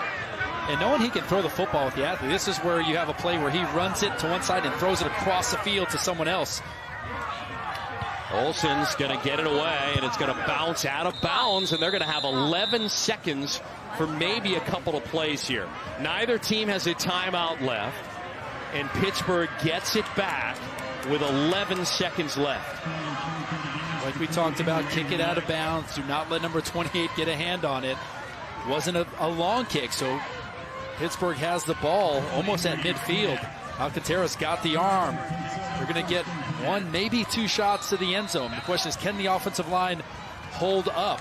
If I'm Lincoln, I don't go prevent. I rush guys, forcing Alcantara to get rid of the ball quickly, not letting him run around in the backfield. Hey, a deep shot, you could set up for a field goal too, right? This is a 2-point game. We're going to have a penalty against Lincoln. Do they have too many men on the field? Snap. I think that's 12 on the Substitution field, yes. infraction. Defense. 5-yard penalty. First down. Again, the kicker for Pittsburgh has kicked only one field goal all year. He made it from 39. Got 11 seconds left. Alcantara, boy, if he got this thing inside the 30, you could kick it to win it. Alcantara steps up through the rush, and down he goes, and that's going to do it at the 48. Prince Tavazan, his second sack of the game, his 12th of the year, and the senior class at Lincoln has won their second ever state championship. Just a three-man rush gets to the quarterback in Alcantara, a heartbreaker for number 12, the senior for Pittsburgh, but you got to credit that front three-man rush getting the sack for a state championship. Wow. The second time in 3 years the Lincoln Hornets are state champs. Achilles Smith Jr. was playing up in Temecula as a sophomore when they got one in 2022, but this storied program in San Diego wins just their second ever state championship, and a lot of the seniors have got a ring. They got more bling. They're second in 3 years. Take a break, come back with a trophy presentation. Lincoln hangs on for the 28-26 win over Pittsburgh.